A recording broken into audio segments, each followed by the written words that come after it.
much. I'd like to call the meeting to order. Start with a pledge of allegiance to the flag, please. I pledge allegiance to the flag of the United States of America and to the republic for which it stands, one nation, under God, indivisible, with liberty and justice for all.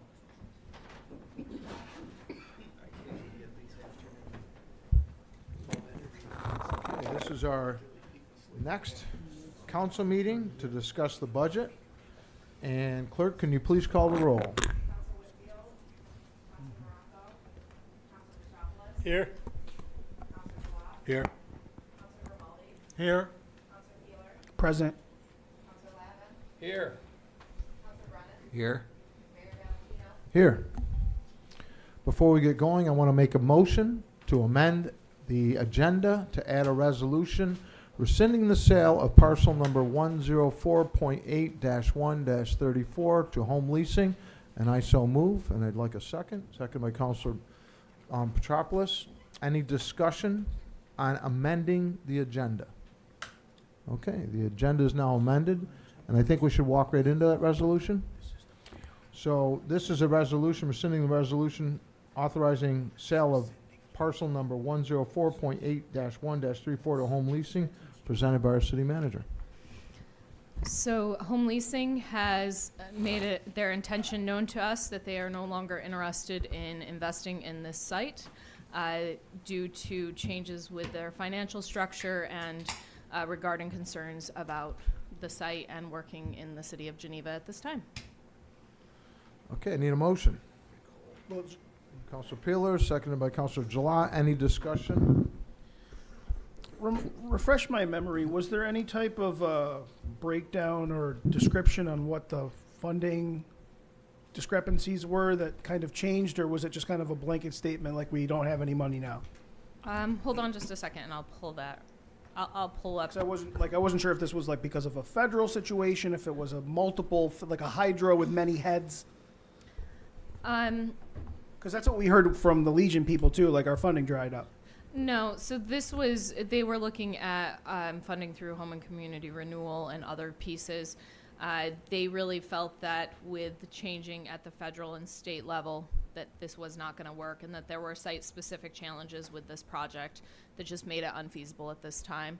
They did also mention that they remain committed to trying to work with us in the future, but this is just not the time to do it. Thank you. Anybody else? Council Levin. For the record, a terrible loss for the city. We were about to take a step forward with almost 300 new units to take a major step back at our housing problems, and we shuffled around and shot ourselves in the foot again, but that's just my view of this. Did they mention that they were watching this other project get as part of their thinking too, right? Correct. They mentioned that they were looking at the other projects, and it just does not make sense to invest at this point in a project here. Yeah, sad. Councilor Grimaldi. This is Microphone, please. Oh, sorry. This is Jackson Street we're talking about, Correct. right? Okay. Correct. Councilor Petropoulos. Well, the last time we had a community meeting on that, they said they'd come up with alternate designs. Obviously, if a project needs 10 to 20 variances just to be put up, that's part of the problem. So it's not surprising. So that's all I got. Just to be clear, this project never went to planning board or zoning board. They didn't request any variances or even finish site design. They didn't make it through that process because of the limitations that they mentioned. Okay. Clerk, please call the roll on the resolution. Councilor Petropoulos, Aye.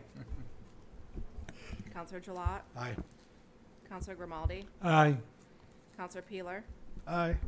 Councilor Lavin, Present.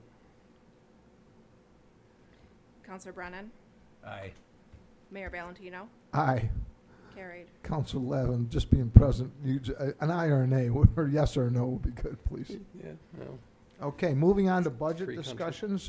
We have been provided with a bunch of questions, and we're going to go through them, and the city manager is going to start. Yes, so first off, you did get provided today in print the purple pages, which are updates to your budget book. There was a formatting error where in planning and economic development on page 55, line 4114 didn't have a header, so it was just numbers without what that was, which is for nutrition programs at the farmers market. So that's what those purple pages are. That's why they're hole punched. They replace pages 55 through 58 in your budget books. Before we dive into all of the questions, we are going to start. There's been some conversations about increasing revenues and what are the revenues that the city has. And so I just wanted to give some background on that because some of these questions also relate to that. So property taxes is one of the top revenues. That's the largest single revenue source for municipalities. It's levied on assessed property values, residential, commercial, all of those pieces. And those are the revenues that fund all our general services, police, fire, DPW administration. Another source is sales tax. We receive sales tax through Ontario County. We get a percentage. There's a formula. With sales tax, that's very volatile with economic activity. The more people spend, the more sales tax we can incur. Tourism, regional growth, those types of things for our sales tax. You've heard me say it before. If people are going to not shop in Geneva, still stay in Ontario County because sales tax still comes here.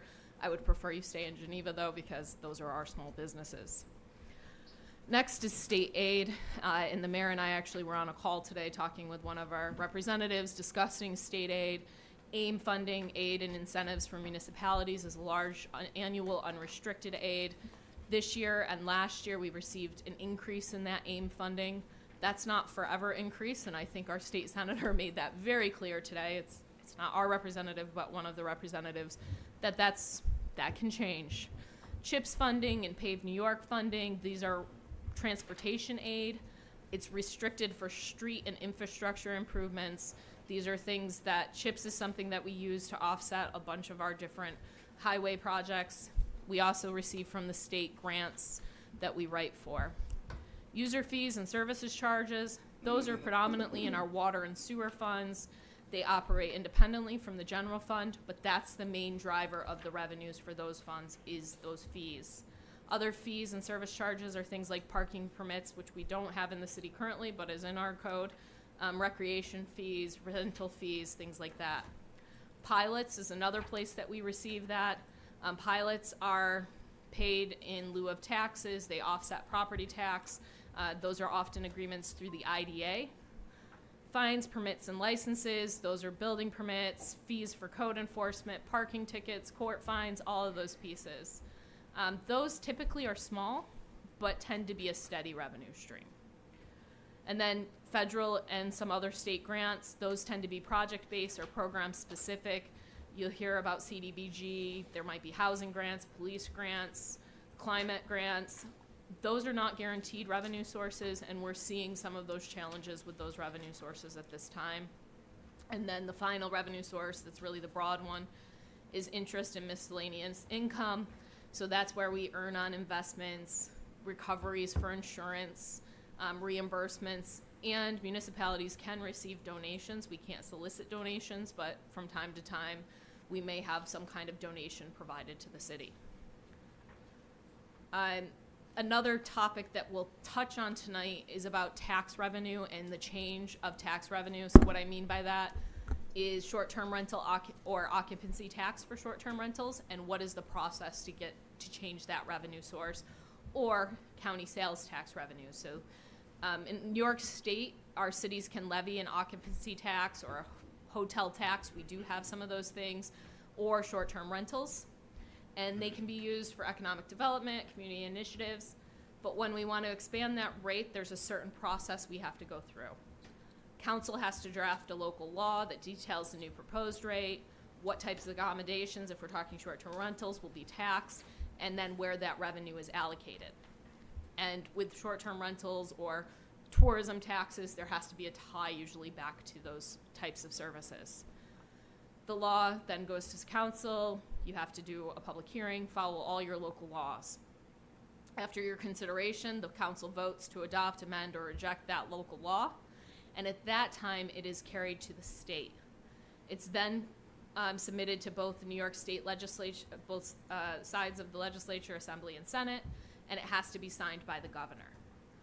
It should be submitted by your local assembly member and senator as it works its way through those houses. It's really layered process. It also ensures that the tax is very thoughtfully considered, transparent to the public, aligned with all the local priorities, but it has to be carried all the way through and then get adopted. It's typically about a year-long process or longer, depending on where you hit that cycle. But it's not just a local decision. It has to go all the way through. And with that, I'm going to turn it over to Adam to talk about employee benefits, and Jen's here as well. Steal my mic again. Sorry about that. Yeah, so the question came up from several different people. It's a kind of a hot topic. Employee benefits, pretty substantial increase from 25 to 26 fiscal year. Primary drivers of that spike in really large insurance increases, they're happening to municipalities and private businesses all over. Geneva's no different. It's something we've been faced with the last couple of years. And fortunately or unfortunately, our increases aren't as big as some of the peer cities that we compare ourselves to due to being in our health insurance consortium. So that does help us, I guess you could call it save. It's hard to call it a savings, but it's not going up as much as it could be if we were on our own. As far as, how did we get here? There's nothing really that municipalities or businesses are doing to specifically increase those costs. It's just something that's happening. Certainly we try to minimize claims and things like that, but that's what you have it for. Things happen. So nothing you can really do about that other than monitor these things and try to kind of be the best client, I guess, on this insurance consortium. So the question also came up, total benefits and what percentage retirement, health insurance, and FICA was. So for 2026 budget, the FICA benefit is about 12.5% of the total benefits. FICA is a federal payroll tax. Surprised you didn't know that. Just kidding. So 12.5% for FICA, which is a federal payroll tax. The employee retirement system, so that's split into the regular retirement system and then police and fire. So that totals 40.2%, with the police and fire just under 30%, and the rest of the employees at around 10. For health insurance totals, that came to 47.3%, so almost half of all our total benefits are health insurance. Active employees, 24.5%. Retirees, 22.6% of our health insurance costs. So retirees are making up a big chunk of that cost there. Do you have a pie chart? This is doing this last week. Do you have a pie chart for that you can send us out? Not on me, but I can get one together for you. It doesn't have to be a pie. It could be a bar A graph. circle. It could be a bar graph. We can do that. Yes, I can do All that. right, thank you. I can do the actual numbers as well, so that you can see. Whatever's easiest for you to kind of just create a digital Sure. copy. I'd like to just have it on a record. Yep, we can do that. And then I'm going to turn it back over to Amy for some cost containment levers slated for 2026. Before you go, though, please, those percentages, does that add up to 100%? You divided up. You divided. Shut up. You divided up these three things into. Shut up. Into. How dare you? Into these three things add up to 100%. What I'd like to ask you is, do you have the percentages that these are going to be between 25 and 26? In other words, what's the increase of, for example, just health insurance between 25 and 26? Yep, I can put that on the Same way with document as FICA. well. Yep. So I mean, What I the wanna get it percent on the record. increase We is all from know- 25 to 26. We all know that, yeah. Yep. We all know that things are going to go up, but we don't. I don't think the world knows how much. Yep, That's all. it's not on this particular thing in front of me, but I know I've ran those and they're in a document I Yeah. have somewhere. I'll get them to you. Yeah, that'd be To grateful. everybody, yep. Okay. Pull that back. Moving on, I think one of the questions is the cost containment measures that are slated for 2026. How do we look at these costs? I will say that when we talk about some of these costs, they are not things within our control. So retirement system, that is a number that we are provided by New York State in our retirement system that we are responsible for. Similarly, we have contracts with our bargaining units that say we are responsible for a certain percentage of healthcare costs, and how we do that. In our case, we work with the consortium. That is a group of municipalities that work together for our health insurance.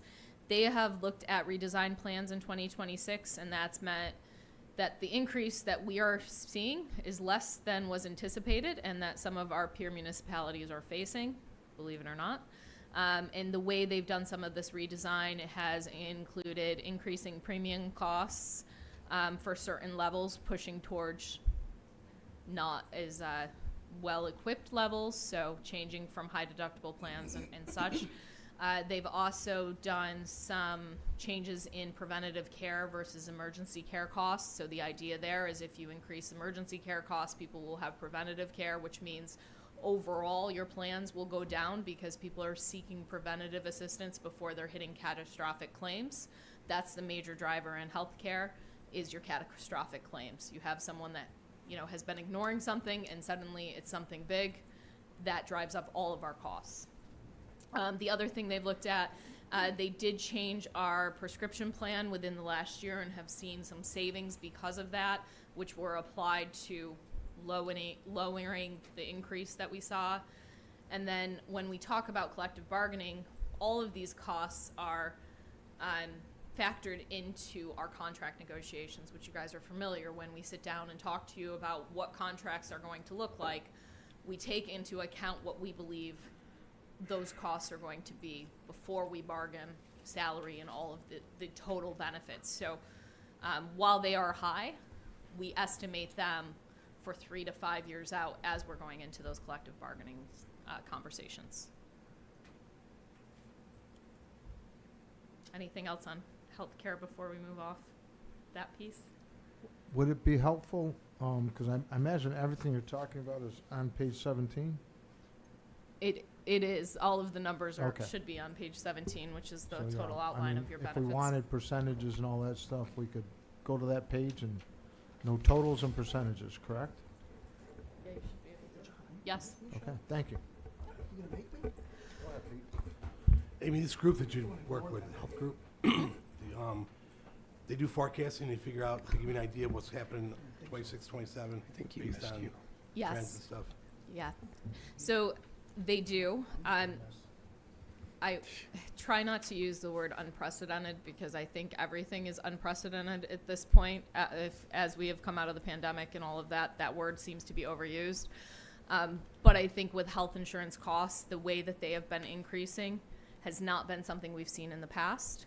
And so they have been doing those projections. And I do sit on the board and have pushed them to be really thoughtful in those projections going further, because it always looks great, and it's hard to say this year we're going up 18%, but hopefully next year we'll come back down to only an increase of 5%. Let's be realistic about this. Healthcare is not changing and not going down. What it's showing as a business is those projections are going to continue to stay high, so let's continue to project that. So they are projecting that. When we go into contract and contract negotiations, we're also projecting that as we go through this process. So yes, everyone is looking 3 to 5 years out at minimum. Do you do, I know with the VA they did it, so do you do anything like with new hires and lower the bar? That comes into a lot of contract negotiations. Yep. And we have, if you look at our contracts, you'll see where if you're hired this year, you don't get these benefits that previous contracts got. The challenge and where you have to make that is when it starts to impact your recruiting. Adam, you're up to talk about the staffing patterns. All right. So maintaining, the question came in about maintaining staffing levels from 2025 and into 2026, the pressure that creates, and kind of what the plan is if revenues are lagging or we don't get all the money in that we thought we were going to get in. So obviously, if revenues don't meet projections, the first thing we do, evaluate reductions in non-personnel expenses. So we look at things like deferring equipment purchases, training, and other discretionary program spending to preserve core staffing and service continuity. Obviously, we can't cut back on things like electricity or gas for the vehicles, but we would look at different things that maybe we were planning on doing throughout the year and either holding them off till later in the year when we know we're going to be okay, or canceling them entirely and maybe pushing to the next year. If deeper adjustments are required, we would prioritize vacancy management, so delaying or freezing non-critical hires, seasonal part-time reductions in areas like Parks, Rec, and Public Works. Those are where we hire seasonal support staff in the summer. Lost my spot.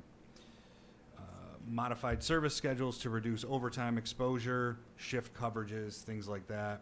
And then program level prioritization, focusing on essential safety, sanitation, and infrastructure services. So we're talking, we have a serious problem if we're getting down to that level where we're making sure we're only focusing on like the main essentials. I, knock on wood, don't foresee something like that happening. Certainly, we monitor these expenses and revenues. My office does on a daily basis, so we're always looking at it to kind of be prepared. And when we're looking to hire for a position, so somebody leaves or retires, there's typically a gap there that saves us a little bit. But if not, we're certainly addressing that at the time, so we don't just jump into something without kind of knowing what that impact is going to have on us.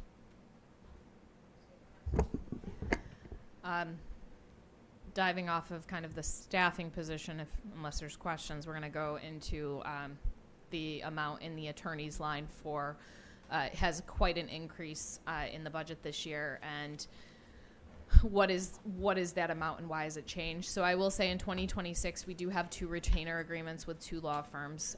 We have the retainer with BSK, who is our primary, and their retainer is $165,000. That's an annual fee that we pay for everything that falls in that agreement. And then we have a retainer with Romer, Wallens, Meunier, and Gold, or RWMG, and that's for HR and personnel services. That's a $57,000 retainer.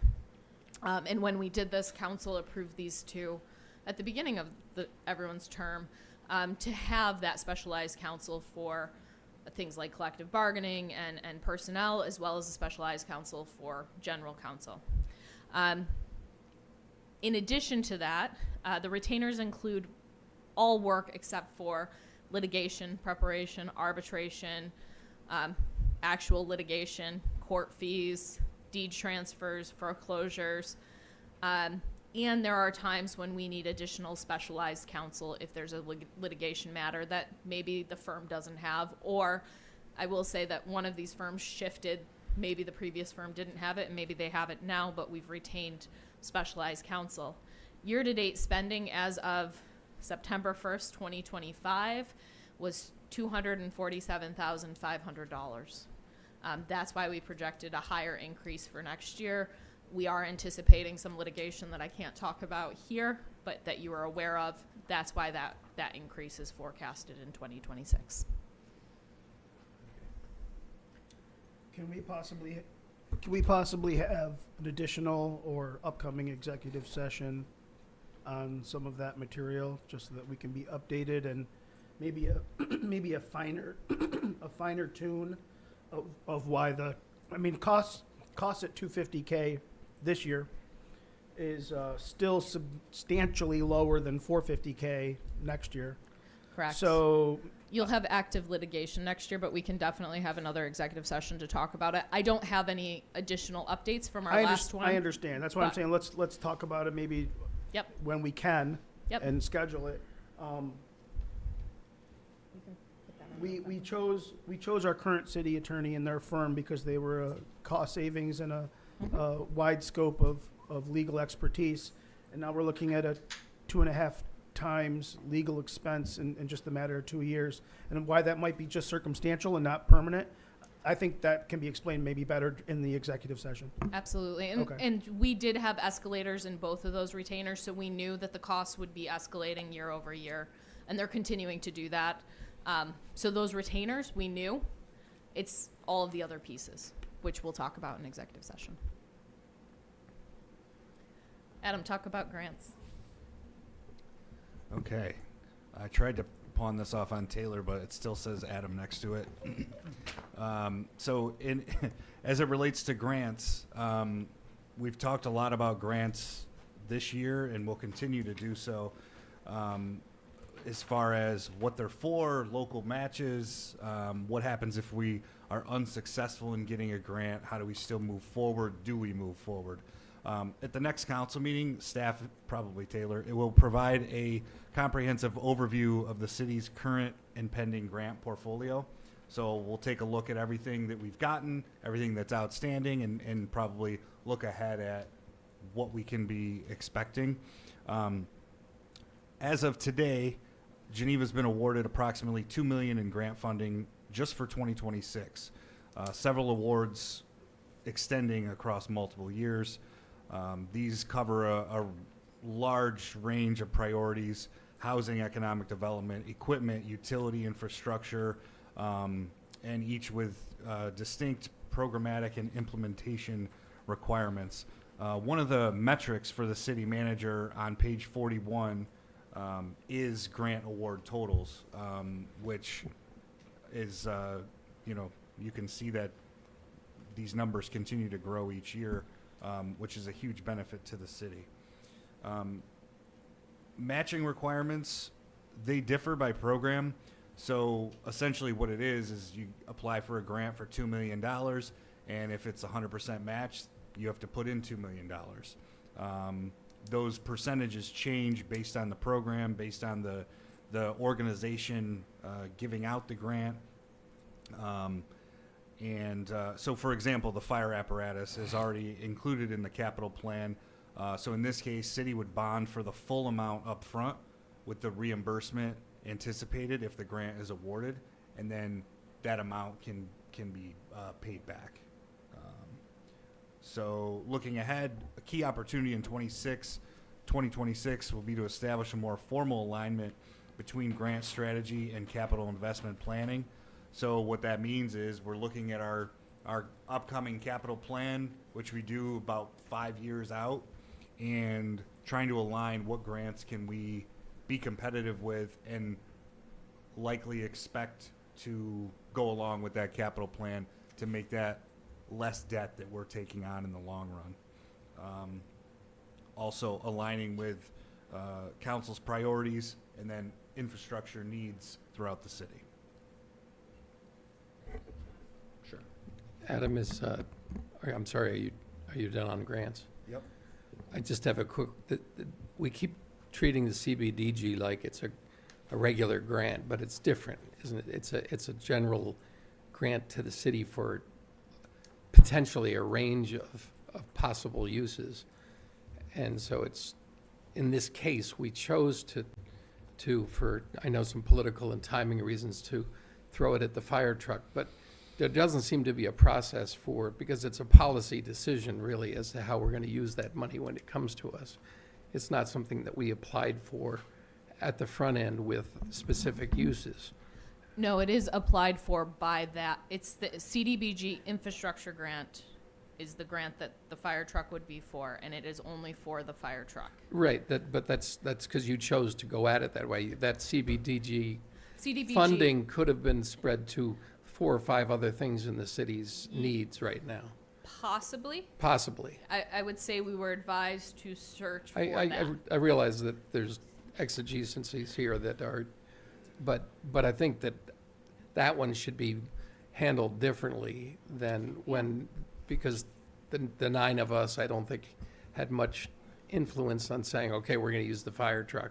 It came to us, the fire chief telling us that we got a grant for the fire truck. Not exactly true, Right. but, and not exactly accurate, but Right. if we think about what that $1 million might have done for us in other ways to reduce things that we are going to have to spend tax money on and might have reduced taxes, that's at least a policy decision and a discussion that should be had on that kind of grant. And I think that's part of the grant strategy, because one of the things that happens behind the scenes on all of these grants is, I don't know how many hours of weekly time is spent with the state funders or the federal funders going through what grants we should be applying for or not applying for, getting nods on that, and having those conversations to say, okay, this is the available opportunity. This is what we're being told we should go for. Council, is that what you want to go for? Or do you want to try for something that we're not getting that nod on, but maybe we have a chance? I think there's some discussions to have there around it. At the same time, we have to Meet the read the deadlines. tea leaves Yeah, on right. when the phone call comes and it's, hey, you can apply for this. This aligns with your comprehensive plan, your zoning, and what you guys are doing. Do you want to go for the money or not? So I think there's some more we can do there, but definitely in the case of the CDBG infrastructure grants, I just say that because there's other CDBG opportunities that we can apply for. Sometimes they're open for us, sometimes they're not. This was the one that we went for, and that application will soon be in, and hopefully we have that funding and it can still provide relief elsewhere. But the amount of CBDG money earmarked for Geneva is done independently of the independent grant of applications, right? You kind of know what the target No. is. No, it's not earmarked. It's not. Not earmarked specifically, but No. you see what the feds are spreading out across the state. Not necessarily, because CDBG has a lot of program requirements, so it depends on the year and what a variety of different formulas go to. So we don't always get the same allocations year over year or anything like that. Right. Yeah, I think there might be some confusion because the Community Development Block Grant, and the Main Street Grant, it has a new name, right? Yes, it does. I don't remember You what know, it to help is. support businesses and startups and things like that. Best. Best. The Yes. Community Development Block Grants won't necessarily reduce taxes, Right. but the expense of a fire truck and getting a grant for that would definitely impact the tax rate or the tax. I understand. I'm not yelling about the fire truck as much as am a process in which we discuss what the options are for. Right. And there's different CDBG designations. I think that's what's getting confusing is we Yeah. don't have all of the designations. We have certain level of designation, which means we have certain funding opportunities available to us depending on the year in the grant cycle, and certain funding opportunities that are not available to us. And Taylor will do a great job of explaining She a was lot of already this. nodding her head back there. saying she knows. CBDG. She does. Well, if you're aware of all She the does. different options they have. One of the next questions was breaking out one-time 1 million, consulting 1 million. lines and what would happen in 2027, so we don't have baseline consulting services or other things. I just want to be clear, there is not baseline budgeting happening. If we have consulting services, they're for this current year. In some cases, we may use the same consultants year over year, but that's not guaranteed within the budget. And one of those areas that I'm thinking of is the lead and copper ruling, which is a multi-year project, so we know that, but that's not, the exit plan is finite when we're done with all of those replacements. So there's not a baseline budget. Counselor? I think some of the confusion comes with the definition of consultant. Mhm. Like, in my mind, a consultant is like business consultant. Mhm. So what's it, I mean, is there a clear definition? Because it seems like that's a blanket term for the city.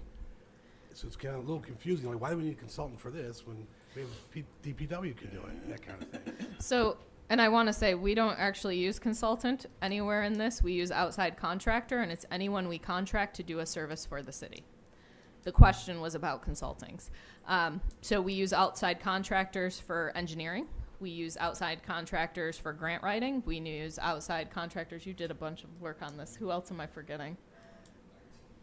IT, electricians. We've used outside contractors for, sometimes for bonding, debt. So there are different types of contractors that are highly specialized that we don't have resources. So I'll use engineering. We have no certified engineers on staff. So if we need a stamp for engineering, we have to go with an outside contractor. Electrical services, we do have an electrician on staff, and we have a seasonal employee that also assists with that. But when we're doing large projects, we also use an outside contractor, or if it's more advanced. So outside contractors, we don't use just consultants, and I think that's another confusion, is people think that we have a lot of consultants coming in. We actually have the word consultant very limited. Chief, I'm going to go to you for a little while. Do you want to talk about the savings if we eliminated police spots held by those that are suspended? Yeah, sure. So I think it's just important to know, and good evening, everybody. I think it's important to note that, as of right now, we don't have anybody that is quote unquote suspended. We do have one member that is on an administrative leave. I think it's a little difficult to try to project cost savings looking at the staffing. I can tell you that the current numbers that we are at, we're at the bare minimum shift after shift. So if we are unable to meet that bare minimum, it's going to require overtime. Chief, I'm going to jump. Sorry, I do this. Adam and Taylor have gotten used to it, but I'm going to jump to your staffing levels. Yeah. And just as a note to council members, on the inside of your budget book, you had a sheet that had all the FTEs by department that lists how many FTEs are there. But Chief, can you talk about your staffing? Absolutely. So currently we have 36 and a half full-time employees. That is broken down with one chief of police. We have 2 lieutenants. We have a half employee, and that's for our parking enforcement officer.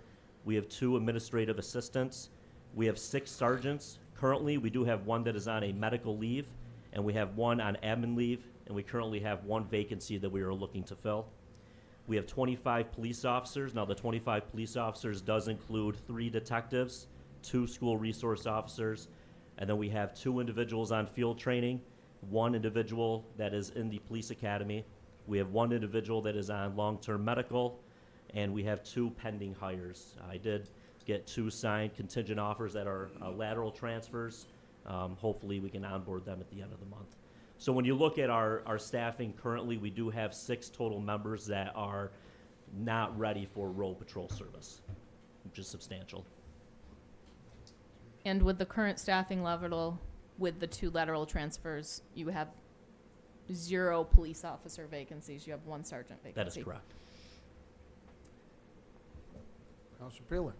I just want clarity on the question that we kind of prefaced the conversation with, removing positions of officers that are on leave or out for cost savings.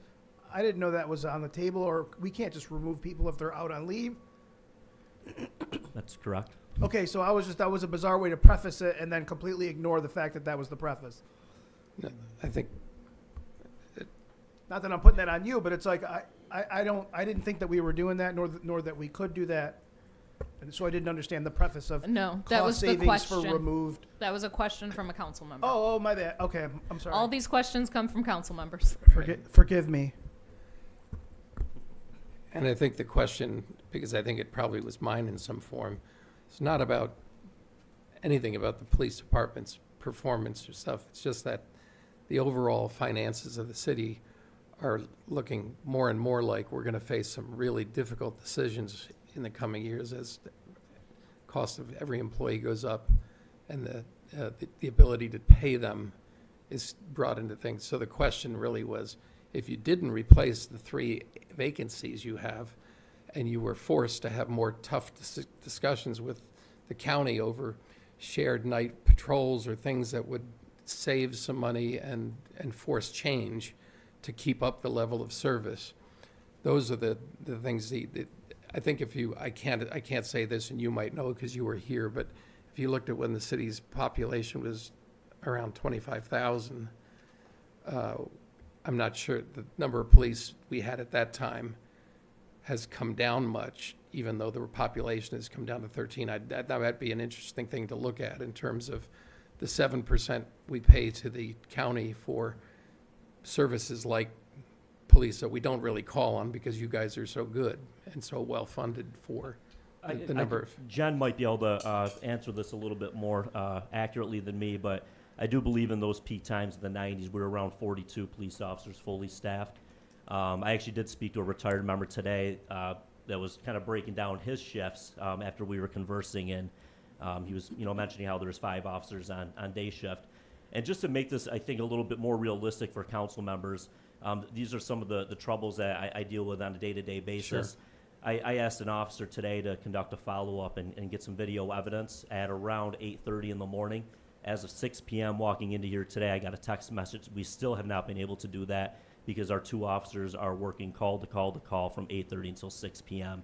And that those are the problems that we run into when we start looking at staffing levels of a police department. When we are at minimum staffing, we're unable to focus our attentions on illegally parked cars, speeding in certain areas, e-bikes, vagrancy, the municipal law enforcement, noise complaints. Some of these things have to take a back seat because we're focused on the disturbances, the fights, the domestic violence, the mental health calls.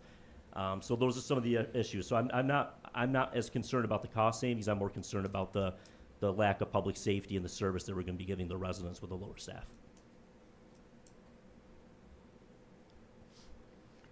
All right, Chief. I'll go Yes, back to the top. Talking about police calls and what's the current status of your police calls? Yes, absolutely. So I went back to 2020 to go through our annual calls for service. In 2020, we had 35,434 calls. 2021, it started dipping a little bit. These were the COVID years, I call them, because we did a lot less proactivity enforcement. We had 30,816 calls. In 2022, we had 27,983. And then you see in 2023, these numbers start to go back up to the norm. We're at 35,203. 2024, we're at 37,083. And then year to date, as of in August, we're at 24,632, and projecting where we would be at year end, we're probably going to be sitting around 35,000 to 40,000 calls. I don't have all of our arrest numbers either, but I would like to touch on that as well because, making an arrest is a lot different nowadays than it was 15 years ago. With bail reform, with centralized arraignments, losing our dispatch center in 2016. When we make an arrest now, oftentimes the officers are off the road for a minimum of 2 hours or so, and that's to complete paperwork and bring that individual to Ontario County Jail if it's after 5 p.m. Our arrest numbers last year were up almost 200 from the previous year, and without having the numbers directly in front of me, I can tell you that number is going to be higher this year as well. So that it's more taxing on the officers. We're working with less officers, and we're going to more calls and, arresting more individuals. And, it's a hot topic with the bail reform. It does make it a little difficult because, we can only do so much with the catch and release. That was in one of the questions. Do we have any type of preliminary numbers on the impacts of that, like the recidivism or the quick turnaround of rapid fire criminals who are just coming back? That's not anything that we have here locally, but I could get those numbers. Chief, Yeah, the state does record some of that. I would be curious to know how many categories those 35,000 or so calls break down into. Are there 15 different categories? Are there 9? Are there 35? And therefore, inside of that, what are those percentages? For example, there's probably I'm guessing there's some very real patterns that could be discerned from these thousands of calls that you answer. And as much as I don't really want to know, I have to ask. No, because- absolutely. because So, I Counselor, think- if you look at the annual reports that we disseminate yearly, Yep. it is broken down to a T. Every single call, how many property checks, how many family offenses, Okay. how many traffic stops, things of that nature. And I think what's important too when you look at those numbers, is they're not all the same time. So No, you I might, a domestic might take an officer three hours, whereas a property check might take 10 or 15 minutes. So the numbers do matter a little bit. I'm sure. I'm just trying to get a better understanding of it. Again, I don't really want to know what it's like to be in an officer's shoes. Not really, because I'm sure it's not entertaining. But I appreciate that. I didn't see last year's report, and I'll look for it this year. Thank If you you. don't have a copy, I have extra in my office. Oh, okay, good. Thanks. Violent crime is trending down here as it is elsewhere, isn't it? Violent crime? I'm trying to think of the exact percentages. I can't recall it from last year off the top of my head. I think if anything, it was flat. I reviewed it a few weeks ago when I prepared this, but yep, absolutely. Similar to all of the other meetings, we'll take all of these answers and you'll get them by end of day tomorrow with all of the questions. Can I ask a question quick? Or look at our police annual report. Yes, and Yeah. it's all in your annual reports that everyone gets. Quick one. You need to know the category. Chief, how many officers work in a day? I mean, your lieutenants, sergeants, and patrol officers. So our day shift, we do have a little bit more support staff, myself, 2 lieutenants, and 2 of our detectives. We try to have every shift have a sergeant. That's not happening right now because we only have 3 on the road. And then our minimum staffing, depending on the time of day, is 2 to 3. But again, that minimum is, that's bar minimum. I would like to see those numbers 3 to 4. Okay, It so makes a difference. if we take out you guys, so you got basically your guys that are, I won't say working because the other guys are working, but you got a sergeant in every shift, and then you got what, 3 guys, 3? On average, right now, 2 to 3, yes. Okay, so basically we're looking at 9, 10, 11, maybe 12 guys a day are working, right? Out of your, In a 24-hour period, Yeah. yes. Yeah. And that's what, 3 shifts? Yes. Right now, 2.5, if you want to look at it that way. With a 12-hour shift model, we're That's primarily the doing 12. 7A, 7P, 7P, 7A. We don't have the 3P, 3A shift filled right now. Council Petropoulos. Yeah, Chief, there was a position for a part-time officer. Can you describe what that part-time officer position might entail? Yeah, of course. So with some of the changes at the police department, our court liaison officer that we traditionally had moved into more of a civil officer position, and that was bringing Ontario County in to do the court security. Currently, right now, our civil officer position is filled by Officer Arroyo, who is going to be retiring in March of 2026. One of the very important jobs of the police department is our paperwork, post-arrest, making sure that our civil paperwork is getting disseminated and served in a timely fashion. We're a busy small city, and I think it's very important for the justice of the people of Geneva that when we make an arrest, that we're doing our due diligence and making sure that our packets are consistent, they're going to the courts without any issues in a timely fashion, so we're not getting cases dismissed. The part-time employee would be focused on doing that. I would anticipate about 20 hours a week, and that would be solely to be that liaison between the police department, city court, and the district attorney's office. So would the part-time position perhaps free up road officers? Yes, without having this part-time position, I'm going to have to look at filling it with a full-time police officer, which would take them off the road half the time. Thanks. You're welcome. Council Peeler. This is a staffing question. I've been on council long enough to remember that the previous council that I unfortunately sat on abolished 2 positions. And I believe those 2 positions are still 86th, if I'm not mistaken. And this might be a manager question, a chief question. I'll let you guys field it, right? It's dealer's choice. I believe it requires an act of the legislation to reestablish those two positions, correct? So if I'm correct, you have a ceiling that you're limited to. And the only people who can budge that ceiling maybe is us? So that we can staff? Yes, and council abolished two positions. To bring back those two positions, you would have to fund them and bring them back at that time. Oh, I understand that, but we have to animate those positions, correct? Not Correct, and if you do it in the budget right, process, it's a budget process. it brings that back, and Jen works through all of that on. It's probably more of a Jen question than Chief or I on the civil service side of it. But once you have those positions funded, they would come back into the process. I think it's important And to it know was that, 4 positions in the end, not 2. 2 were abolished and 2 were unfunded. We've brought 2 of the 4 back. There are still 2 that are abolished. 2 hanging chads, right? So or Todds, whoever we hire. So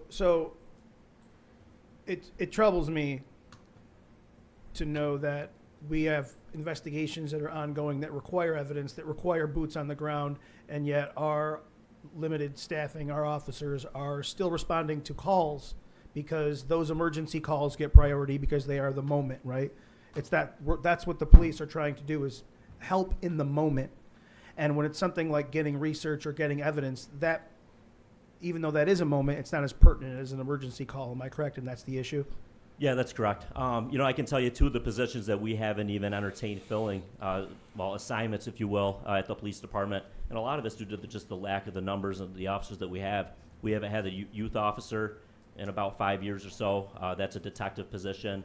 It's important to have that person dedicated to the family services unit. Right now we're doing dual roles. So one of our detectives is doing criminal matters, but he's also trying to serve as the family services unit. And again, that just impacts the quality of service that we're having with the youth crimes in Geneva. And then the other position is narcotics officer. In 18-month stints, we would put a narcotics officer to work in our drug enforcement unit. Right now, with the current drug issues in Geneva, we have 1 detective working in the drug enforcement unit. Thankfully, we have the task force, but there's a lot of work that could be done with that narcotics officer as well in that position. I would entertain putting that back in the budget, me personally. Both officers back. Chief, I'm sorry to bring this up now, but the elephant in the room is you still have an investigation out there looking at, and until we hear the outcome of that, it's hard for us to have the same kind of confidence in how we're structured, how we're working, how we're staffing, how we're doing all these things. I am assuming that you've gone about your own review of what you can know about those investigations and the conditions that led to those arrests and suspensions as we go forward and talk about how many cops we need in the department. I know we can't, we're awaiting the litigation, but the day-to-day police work, I'm assuming you've looked at all you can look at. Yeah, and I would be comfortable having a more, more conversations with this, like an executive session, to where we can kind of dive into it a little bit more. Obviously there are some things that I would feel comfortable saying, but obviously not in this setting. The incident that happened is very unfortunate. However, looking at it through many different lenses, I don't think it was anything preventable, or at least not by me.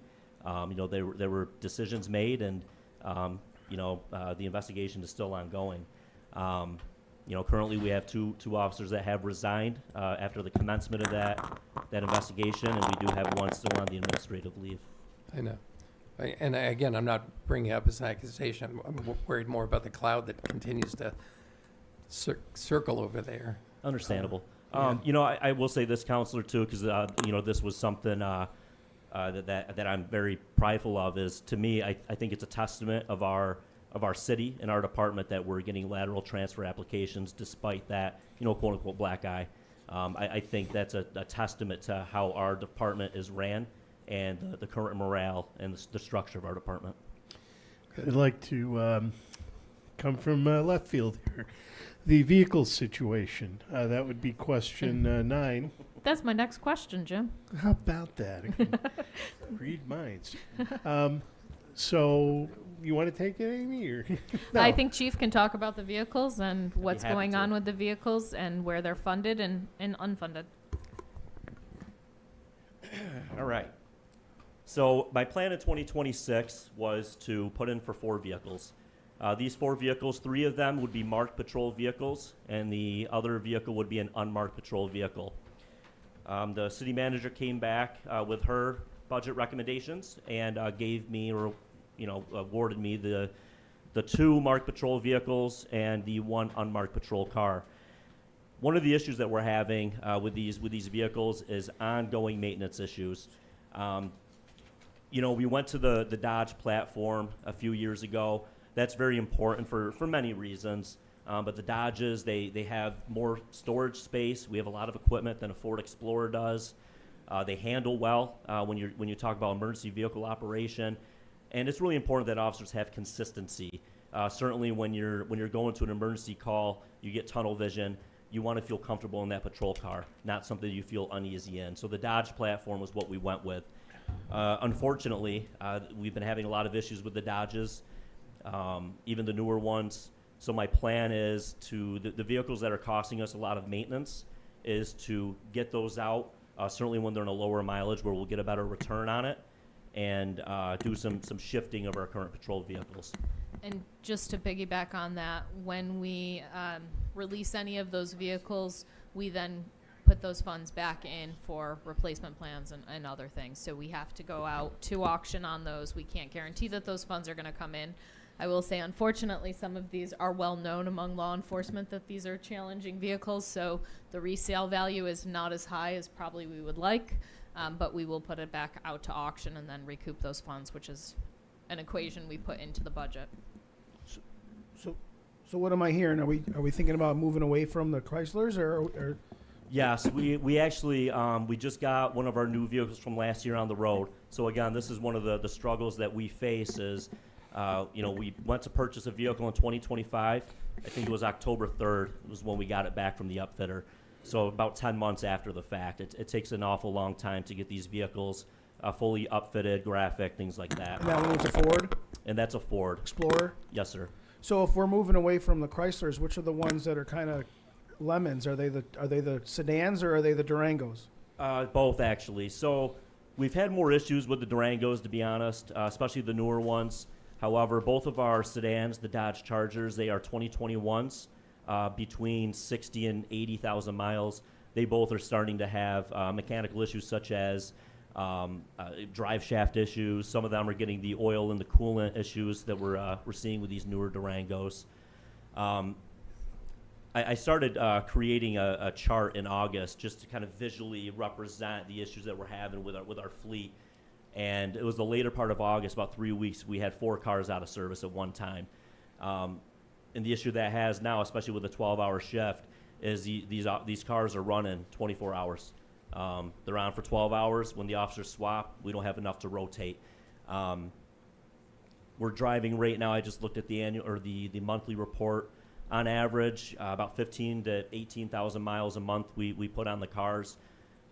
It was 125,000 miles as of September 1st. So, we drive a lot. There's a lot of wear and tear.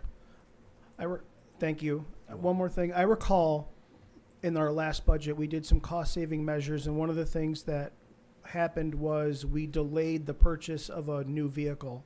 And I don't know if that vehicle was slated to be a sedan or an SUV. I don't know. I don't remember. Forgive me. But we still need the vehicle. And is that vehicle now going to be preferably an Explorer? What are some of the other cruiser sedans besides the Dodge? Yeah, our selections are limited, really. You look at most agencies, a lot of them are going to the Tahoe, to be honest. That's a big boy. It's a big vehicle. I like I'm an EVOC instructor, emergency vehicle operators course instructor. They handle decently. They have a lot of space, which is great, but I'll be honest, I think it's a little too big for the city of Geneva, and they're more expensive. So it's not anything we really look at. I don't think we would need a fleet of those. Maybe a supervisor's car down the road might be sufficient. So the Explorers kind of. I like the Explorers. I think we've had a good history mechanically with them. They perform well. They have enough storage for the officers. How mu- traditionally, if they didn't get rid of the sedans, we'd be sitting in a good spot, but. Is there a uh, ballpark for an outfitted Explorer as a cruiser? Yeah, so you're looking at for a PPV, which is the police package vehicle, you're looking at, and this number changes, 45 to 47,000. It's about $16,000 to upfit. Right. Our modems are old. That's about $1,000. Computers about $3,000. Radars $3,000. I will say the radars, they were about 20 to 25 years old. I've been replacing them and adding that into the vehicle cost. So most of our radars are up to date. We reuse those. So we budget 65,000 for vehicles all in, and then take from that. So a marked vehicle is 65,000. Yeah. Thank you. Thank you. And on that note, with the vehicles, similar to all other procurement policies, we have to go out to bid. We have to find that. So the 65,000 is a cost estimate, just like all of the others. Same with, before we get phone calls from different companies, same with what vehicles we are able to get. We have an equipment list of what we would like, how these vehicles will operate. We know what we're looking for, but we have to bid it out. So, unlike the military, there's no preferred contractor for any given situation. It's a bid, right? It's a bid or an RFP process. Gotcha. Do you send it to non-American manufacturers? No. I didn't think so. There is a lot of procurement requirements we have to follow. I'm sure there are. And especially, sometimes we can also receive grant funds or other funds to do this, and then we have to follow those specifications as well. So the state tells us we have to buy American? Our procurement policy has some legislation in there because of the grant funding. Yep. Is that locally? I believe so, but I believe we have to follow general municipal. Adam's working on your pie chart right now, so. You're the man. That better add up to 100.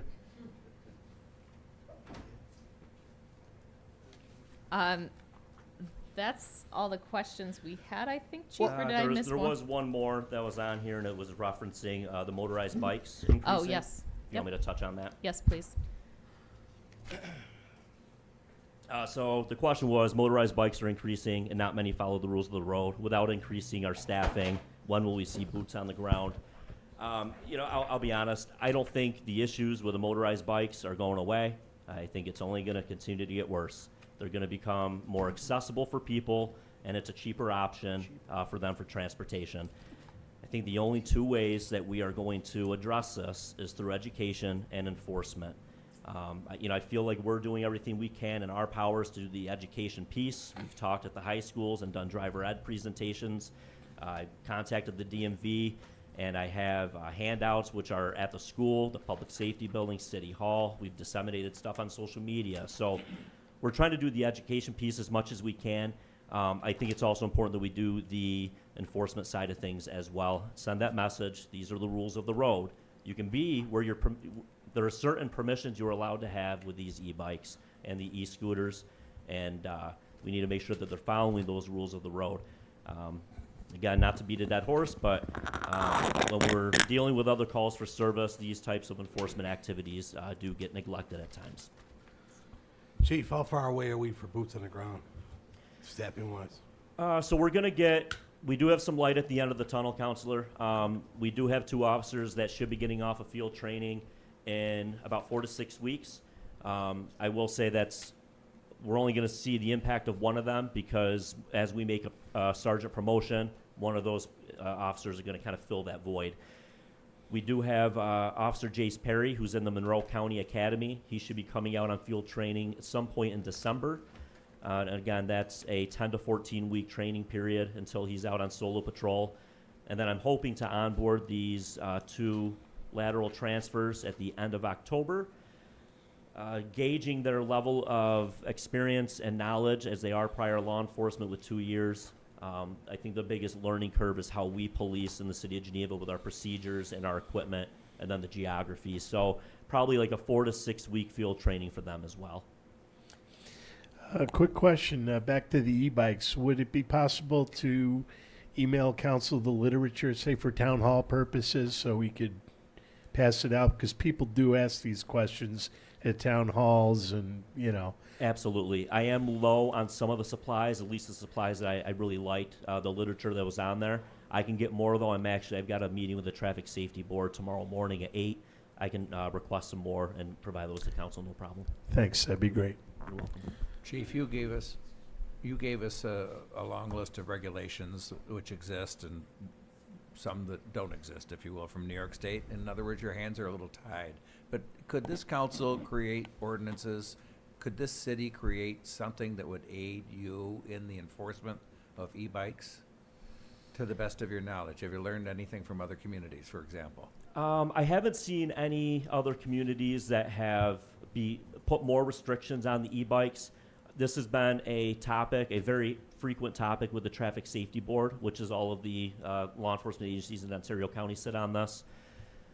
Council could further regulate the use of e-bikes, but will that have compliance? It's obviously we're gonna need people to enforce that. Understood. So I guess to answer your question, I don't know. Yeah. Because my point of view is similar to what you said. It will get worse. I asked you some months ago, I don't have to know the answer right now, but I would suggest to you that the simple number of registered vehicles in Ontario County is a great deal more than it was, say, for example, 5 years ago. And then with the unregulated or unregistered vehicles, the quantity of vehicles that are simply using every surface, be it a sidewalk or a street, if you will, is just greater than anything that we've ever seen before, and that will increase. So it's a big point of concern to me about the e-bike thing. And I'm not talking about helmets, that's on them. I'm talking about the damage that they can do to other pedestrians. As we all know, we see them on the sidewalk, and we know they weigh 50 to 60 pounds, plus the rider, going where they want to go, like a bicycle usually does. So I would be grateful if you just keep your ears peeled to any brainstorms that are out there, that there's something that this council could do. Absolutely. I will take note of that. I will share that our enforcement for it has gone up a little bit. I've encouraged officers and almost made it a zero tolerance that if there was an e-bike violation and it was involved in an accident, that we're going to be ticketing accordingly with that. So we have had some enforcement. Whether that helped with compliance, I'm not too sure, but we're doing what we can right now. Well, I'm sure you are. Thank you. Yes, sir. I just want to jump on John's comment. I really support that too. I think that's important. And I mean, we license dogs. You're telling me we can't license a 40-mile-an-hour electric motorcycle? I was just talking to Jack McDonald over the weekend, and I don't know if you remember Mr. McDonald, the lacrosse coach, but him and his wife used to zip around town on mopeds like nonstop. They were like moped junkies. And you got to have a license plate, and you got to be 16 to ride a moped. That thing didn't go over 30 miles an hour. But you got e-bikes that can hum around at 44 miles an hour, and they don't make a sound until they're on you. Right? They don't make a sound. You can get decked by an e-bike, and there's like 13-year-olds riding them. My 13-year-old can't even go down the steps without crashing. Right? How's he going to handle an e-bike? So I think, I don't know if we can license them, if we can create licensing. I think we probably could. We've licensed a dog. Yeah, I believe you could. It's certainly a good question for legal. Yeah. To go down the parameters of that, but council can add more restrictions to the e-bikes. I think it's common sense. These things are no different than a moped. They really aren't. I mean, mopeds have pedals too. So whether it's a juiced up brushless engine that goes 40 miles an hour or a little weed whacker engine that makes the moped go 30 miles an hour, an engine's an engine. Like a motor's a motor. I think there's an opportunity there. I did have a question. I want to digress from that. I did have a question on the budget. And forgive me if I didn't scour it enough. Did we put the vehicle that we made savings with last year, did we add that to this year's budget? We did not add that. We added 4 vehicles. Well, Chief asked for 4. We provided 3 vehicles this year. So we're still sans 1 vehicle. Yes, I would say yes on our replacement schedule. We try to do between 3 and 4 every year. Okay. And so I just you're wanted to make still sure one that down from last year. Because I did not see whether that vehicle was accounted for this year or next year technically in this budget. I want to confirm that technically it wasn't. All right, thank you. And Number that 11? was the last question for Chief that we had in advance, unless council has others, because you've had many tonight. Chief, thank you. Thank you, Chief. I'm going to move over to Taylor to talk about some of our economic development and what our economic development programs are funded for. And Taylor, I'll let you dive into this further. Yes, so we received a question relating to special events and events, asking which 2026 operating lines kind of are sized to handle our event load and grow revenue without degrading services elsewhere. So there's no one designated line item for events.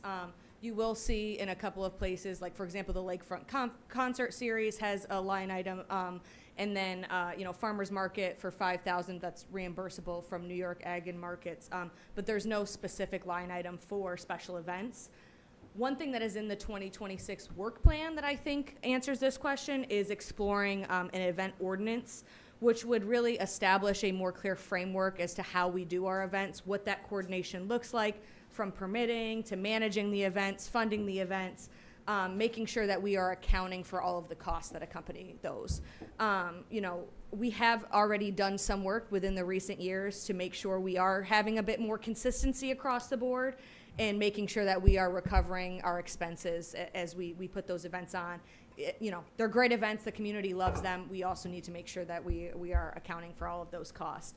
We want to make sure that we're looking at aligning our event planning and marketing and public safety and sanitation when we're thinking about the costs of these events. And so we're looking at all of that in 2026 and hope to be able to create a more proactive approach when it comes to that item. I think, this year, from what I hear, our events have gone relatively well, and they're very well, taken by the community, but there's always more we can do to make sure they're bigger, better, but well supported, and that we're accounting for those costs.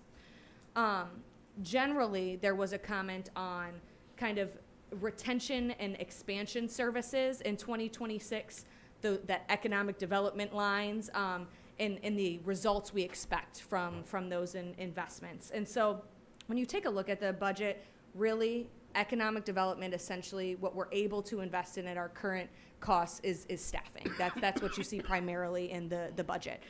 So right now, the team currently includes support from Amy, myself, and then 2.5 FTEs. That half FTE being the community vitality coordinator that we're currently working on getting posted. They really, our day-to-day efforts center on grants administration, farmers markets, the events that I mentioned that we currently have. Also taking a look at advancing some broader economic development priorities. A lot of that is through coordination and staff time with our partners at the IDA and LDC, which that is something that is, via contract, that support that we provide there. In addition to those staffing costs, when we look into 2026, we do have, I mentioned the $12,000 for the Lakefront Concert Series, $20,000 for contracted grant writing services, as we don't have that, currently in-house. And then $5,000 for the farmers market, but again, that is a reimbursable expense. These kind of all are keeping in mind our economic development strategy that was created, I believe, in 2024. The city with the IDA, with the LDC, and the bid, looking at what our priorities are for economic development. I do want to also point out that in the 2026 budget, we are looking to, and I think this is a rollover from 2025, we're looking to update our comprehensive plan. I think this is really a foundational step towards economic development. We want to make sure that all of our plans align. We can do all of this work and create all of these strategies, but if they're going different directions, we're going to have difficulty achieving anything. And so making sure that that comprehensive plan that tends to ground a lot of our grant applications, et cetera, aligns with our new zoning laws, aligns with whatever economic development priorities, council may set and we identify as a community. I think that will help, in the long run for being able to make more targeted investments in economic development and taking a look at that grant strategy, et cetera. Go ahead, Councilor Peeler. So I have a question on some of the FTEs that were in the line. There's like a couple .5s. There's a .5 in recreation and there's like a .5 in economic development. Is that .5 shared between those two departments? Yes, so that is the community vitality coordinator position. Half time is gonna be recreation, half is planning and economic development. All right, very good. I just Yeah. wanted to double check that wasn't coming from somewhere else and I was looking for it on another spot that's actually in the same, more or less, new organizational line. Yes. I have a structural question. Since recreation now falls under economic development, are they going to be reporting to a new head in that line, or is the ACM the new head in that line? Or So we've removed the departments. There's divisions now, and the ACM oversees that, and this community vitality coordinator will be the on-the-line staff support to those two departments. Yes, all yeah. right, very good. Thank you. I just wanted to clear that up because that's kind of new. My next question, it's not really a question, all right? It's more like a vision. So I think a lot of our downtown businesses, small businesses especially, which is like all our downtown businesses, can affirm that the events that we have in town are important. And they're important to their business. They're important to that residual kind of thing that when these events come in, people look to do something and then they shop, right? Or they imbibe and they eat and they make merry. So we're becoming more of that kind of pocket event community than we used to be in the past. I think I've seen over the past 10 years, and I'm reminded when I go to Old Forge a couple times a year. The town of Webb has a mobile event trailer. It's a truck that they pull around, and in that trailer is the AV equipment, portable risers, stuff to set up for bands, and they can take it to all the different venues they have around. Because we are limited to our venues. I don't know if we have to be. I don't know if we have to be. So I don't know if that's an investment we can look into. I don't know if there's a grant that we can target with that or something along those lines. If you've ever been to Old Forge, you've probably seen the Town of Webb trailer. I used to go up there all the time. Yeah. So I don't know how we support events or what's our hardware side of it. Maybe we contract out for everything. I don't know if there's an opportunity to kind of collectivize that. And it's also a giant billboard. Like it says Town of Webb Events. It's a cool looking trailer. It's not a reformatted school bus or anything like that. It's not that those aren't kind of Yeah. So we do have some of those Kitschy. services that we provide. And then we also support the event organizers throughout the process to say if we don't have a stage, we do have one, but we also know that our stage has a certain capacity if they want to do something broader. We have some, we don't have an AV system, but we also provide electricity. The challenge with this, and I think is something that council has struggled, at least in my time here, is how much infrastructure and investment do we want to give to the events? And what is the return on investment? And I think that's where the ordinance and those planning pieces, because that's the other thing, is events do cost the city money in resources, staff time, and simple things like pylons and things that don't return from those events. Right. And so there's a nice balance to that. And I think as we dive further into the events ordinance was something we started at the beginning of this year, but due to some of the changes in staffing, haven't made it completely across the finish line. One of the things that we have done, though, is made sure that all events are treated the same, because that's the key piece. It's very hard when you have events for really great causes and someone may get a little bit more of this a little bit differently. We want to make sure that our events have a consistent practice, and I think that's the piece of it. But if we could look forward to even expanding them, I think is a good investment in the city. We just haven't had the resources at this time. Thank you. I think a lot of residents are, I don't want to say exhausted, but we're looking for other spaces other than the Smith parking lot and the lakefront. Because I think we've got some underutilized spaces like the old farmers market location, maybe Bicentennial Park. There is Absolutely. areas down there. So I think, because we can scale events to those spaces, of course. Absolutely. And Genesee Park does have a stage and electric. Right. So that's very cool. Council Levin? Are we getting pilot money from the American Legion property at this point? We are not. They are paying the tax bill, so there's a portion of it that's taxable. Those tax bills are being paid. The pilot is outstanding at this point. But, so the taxes they're paying reflect the pilot reduction? No, they have there's a taxable parcel that is just based, obviously just based on land at this point, but there's no benefits or reductions on it. And so there's no benefits or reductions on the unpaid pilot going to them for the unpaid pilot? On the unpaid pilot, there is. On the portion where taxes are being paid, there's no benefits there. Do you have a timetable on that? So I just want to be clear, because of that parcel, you can't grant pilots to everything, so certain things Right. are not grantable. So that's why it's not all on the pilot. So they still have to pay taxes on the portion that was not able to be a pilot. But the So- the portion that's So a piloted. condominium can't be piloted Right. because that's a home, and we can't give pilots on single homes. So it's different than apartment complexes, and I'm not going to go deep into that because No, I legally don't have that background, but that's the piece on that. But the pilot payment, as Adam has said, has not been paid at this time. The taxes are current. We are in process of looking at how we recoup those pilot expenses because there's litigation matters to get there. And that's an IDA decision. The IDA provides us those pilot payments. I know they're the conduit, but we in the end are sitting here not getting the tax money on on property based on a pilot that's not performing. Something, Correct. there should be an answer to that. That isn't 2 years of, Right, of- and that's the IDA pushes on that, so that's the piece that they have to continue to move forward. I have Council Petropoulos and then Council Brennan. Okay, back back to events. Sorry, my starting to go south here. Are events like Iron Man, for example, or that floating fun show that I went to see, are those city events, or are we just loaning them the lakefront? So Because what I did, and maybe, I took the liberty of sending, what was his name? Harris, the head of the Iron Man. I sent his contact, because he got back to me. I sent it to bid, all right, because I think there could be more coordination. So what say you? So, if you don't mind, Taylor, I can walk through this a little bit. So, there are very few city-sponsored events. The mayor's tree lighting is a city-sponsored event. Memorial Day Parade. Those are city-sponsored events. All other events fall into event policies, and they pay to have those events in the city.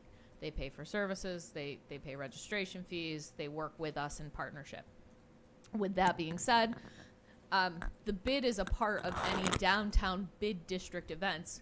When we have an event come in, they meet with our event coordinator, fire, police, DPW, business improvement district, and they have a coordinated event planning meeting and recap meeting on every large scale event. So like Iron Man, the bid's already involved in that process, and it's coordinated there.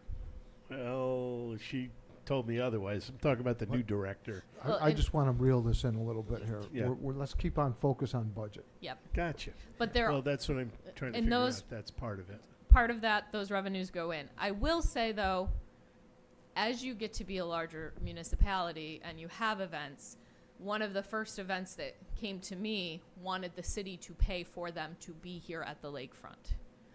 That's a very different model. We do not use that model currently. That event chose to go to another municipality and another lake and had a significant impact on the community. But we have not set aside funding for that. Larger communities do. City of Rochester has an event funding stream where they pay to have events produced in their municipality. We have not done that. Council Brennan. Thank you. Back to pilots and Lake's Edge.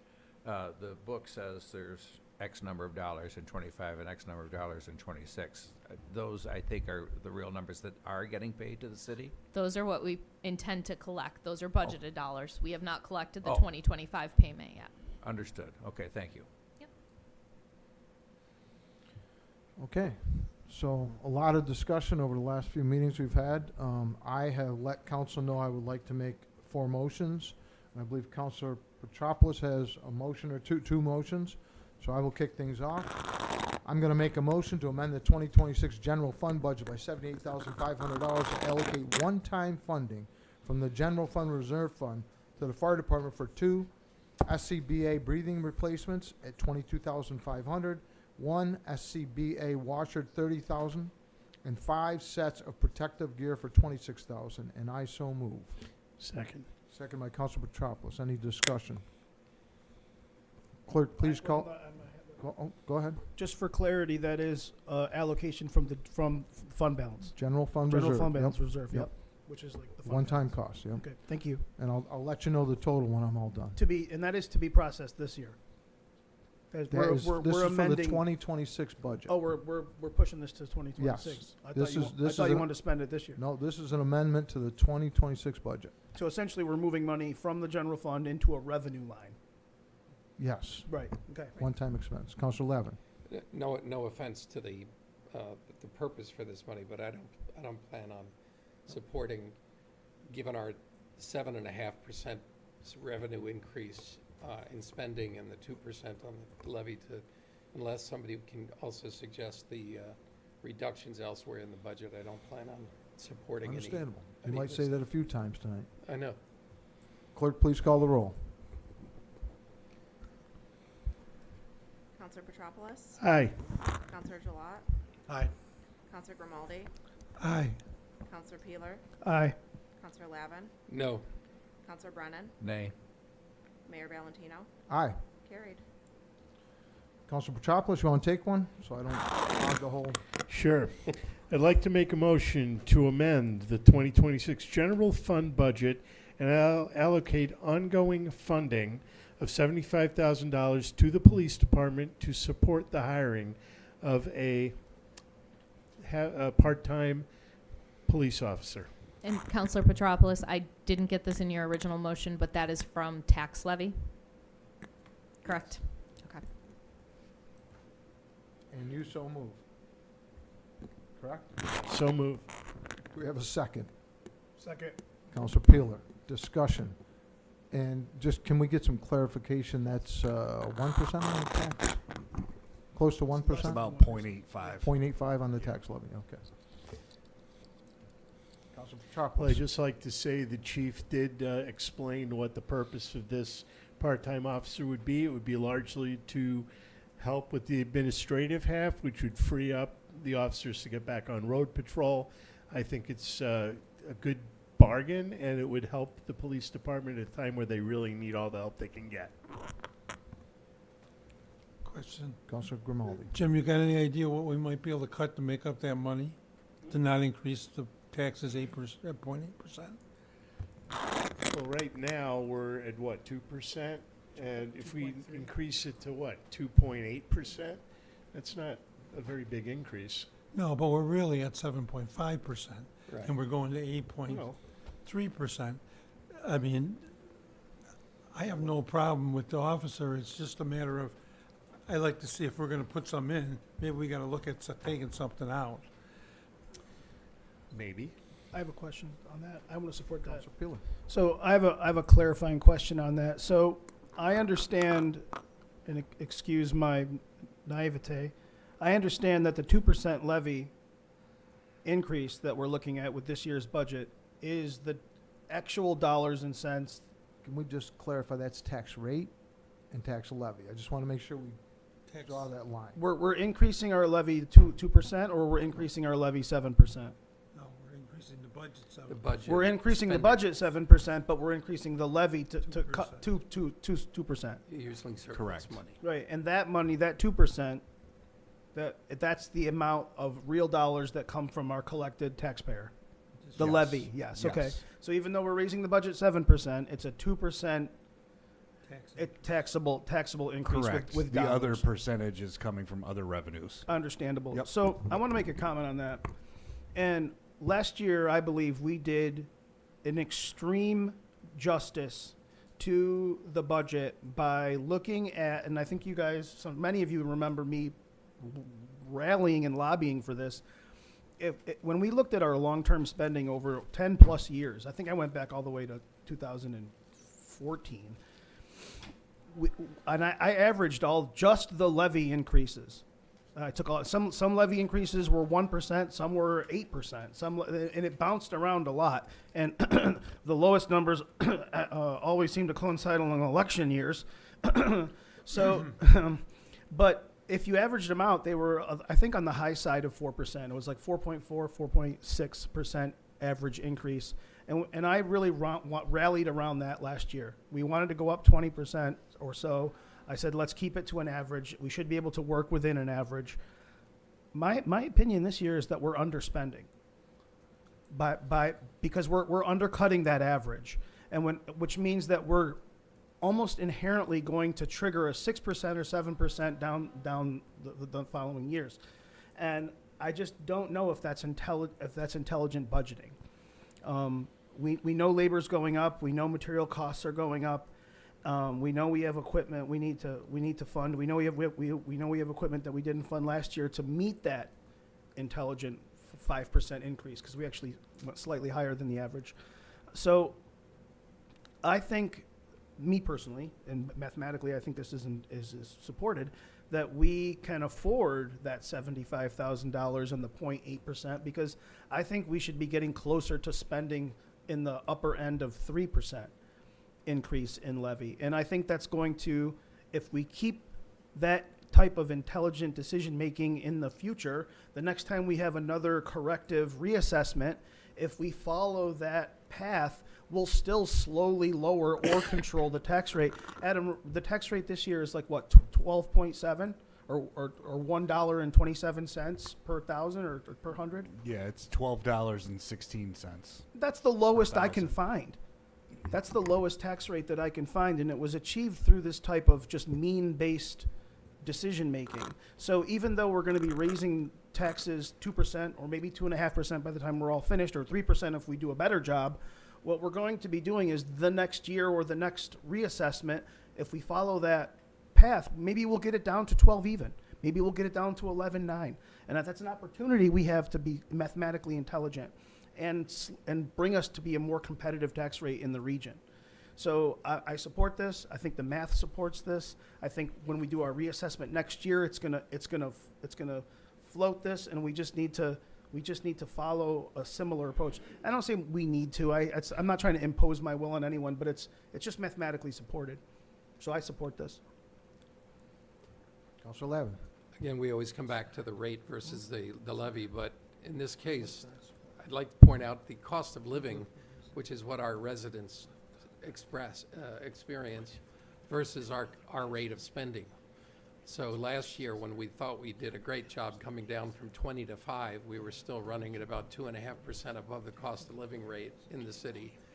And the kind of thinking where we worry about the rate versus what we're taking from the taxpayer and what we're spending has got us into the position of having this tax rate or tax burden that is among the leading ones in the state for municipalities.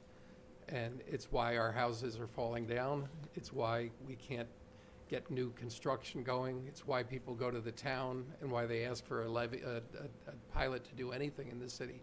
So it's not an average of the levy or the rate. It's what's the cost of living doing and how much are we actually spending. 7% in a year where the cost of living is going up 2.5% is out of whack with the residents who are paying these taxes. That's the way I look at it, and I think we're at a point where we're heading into layoffs in a couple of years as we face the finances of the city. Counselor Gilat. Counselor Brennan, did you have your hand up? Yes, sir. Counselor Gilat, then Counselor Brennan. As we worry about the sky falling, but nobody seems to bring up the fact that city school taxes keep going up. And the county raised their taxes last year as we cut our levy. And then we're not talking about a luxury, we're talking about a police officer. We're talking about safety and security. And for the little bit it's going to cost us, I think it's, and as we heard from the chief, there's a lot of needs there in that department for a lot of reasons. So I can't see why we keep talking about bankruptcy, we keep talking about things going down the tube and everything. And I don't know. The comptroller said that we're not in bad shape, so I don't understand. What am I missing here? I don't understand. But can't see, just the security and safety for my grandkids and stuff and everybody else's kids and elderly. I can't see why we can't approve this. Counselor Brennan. I simply wanted the record to show that the rate now is $12.16 per thousand, but will be projected to be $12.40 per thousand, which isn't going in the wrong direction. It's not going down, it's going up. Clerk, please call the roll on the amendment to the budget. Counselor Petropoulos? Aye. Counselor Gilat? Aye. Counselor Grimaldi? Nay. Counselor Peeler? Aye. Counselor Lavin? No. Counselor Brennan? Nay. Mayor Valentino? Aye. Motion defeated. Okay. My next motion is to amend the 2026 general fund budget by $130,000 to allocate one-time funding from the general fund reserve fund to the Department of Public Works for $65,000 for one F-150 truck and to the Recreation Department for $65,000 for one truck. And I may note that in our budget book, the general fund reserve is at 23.7% before transfers. After the recommended transfer from staff, it's 19.2%. After the recommendations I'm going to put forward, if they are passed, it'll still be at 18.8%, which is, 18.15%, which is still above the 12 to 15% recommended level. So this motion is to take $130,000 from the general fund reserve for a truck for the DPW and a truck for the Recreation Department, and I so move. Seconded by Councilor Petropoulos. Discussion. What are they using the trucks for? It's in the green sheet, and if you want to be more specific, I mean, are they actually something that we need, or is it just something that would be nice to have? These were requested by the departments. They were reduced from the city manager's budget. And as the mayor said, it's highlighted in the green sheet that was provided at the last meeting what they're used for. I know the Recreation Department has looked at a van or a truck, and they have acknowledged that it would be better for them to have a truck because they do assist with parks and also when they're moving things in and out. Public Works also has that discussion there. Like I said, it is on the green sheets. clerk, please call the roll on amending the budget. Counselor Petropoulos? Aye. Counselor Gilat? Aye. Counselor Grimaldi? Nay. Counselor Peeler? Aye. Counselor Lavin? No. Counselor Brennan? Nay. Mayor Valentino? Aye. Motion defeated. My next motion is to amend the general fund budget by $100,000. No, it was, she misspoke there. It's 4 to 3. You got 4 to 3, yeah, but the two that aren't here. And I think the You have to count previous everybody. vote sounded upside down too. But do we need a supermajority? You need, No. You need a majority. you need 5 out of 9. Yeah. You You need a got 4 majority. votes. But we don't have 9, right? You're a body of, Right, but you still need a majority. Well, then that means the last one did fly, because we had 4 to 3. You said motion defeated on the last one. It was defeated. It needed 5 votes to pass. Thank you for the clarification. It needs 5 out of 7. Yeah, Yes, okay, it needs a supermajority. yep. So both the last 2 motions have been defeated. Right. Five out of 9 is, the absentees still have an impact here on Right, this. exactly. Yeah. Right. Hold on just a second. So this is the clarification. Right now, what you're doing is motioning amendments to the budget. You're not adopting the budget. Your Correct. budget is Right. adopted by the full majority. Right. Your amendments are adopted by the Simple majority of majority? present. So So- do we have to retract here? No, so both motions carried. The previous motion Yeah, that's and this what I motion thought. carried. I learned something after 24 years. That's what I thought, but I thought she said motion failed. She did. Oh, okay, my She bad. she was looking at the entire budget process, which you need a majority of the Okay. body. I'm not trying to This be is just like a- split hairs or be pedantic. I just thought, okay. Okay. I'm going, sorry about that. I'm going for my third one. Next one is to amend the general fund budget again by $200,000, allocating one-time funding from the general reserve fund to the equipment reserve fund. As noted in the 2026 budget, There is $0 going into the equipment amortization funds for each one of the three funds. My recommendation is to do what we should be doing. $100,000 into the general fund equipment amortization fund, $50,000 into the water reserve, water equipment reserve fund, and $50,000 into the sewer reserve fund. And this motion, again, takes us to 18.15%. And I so move.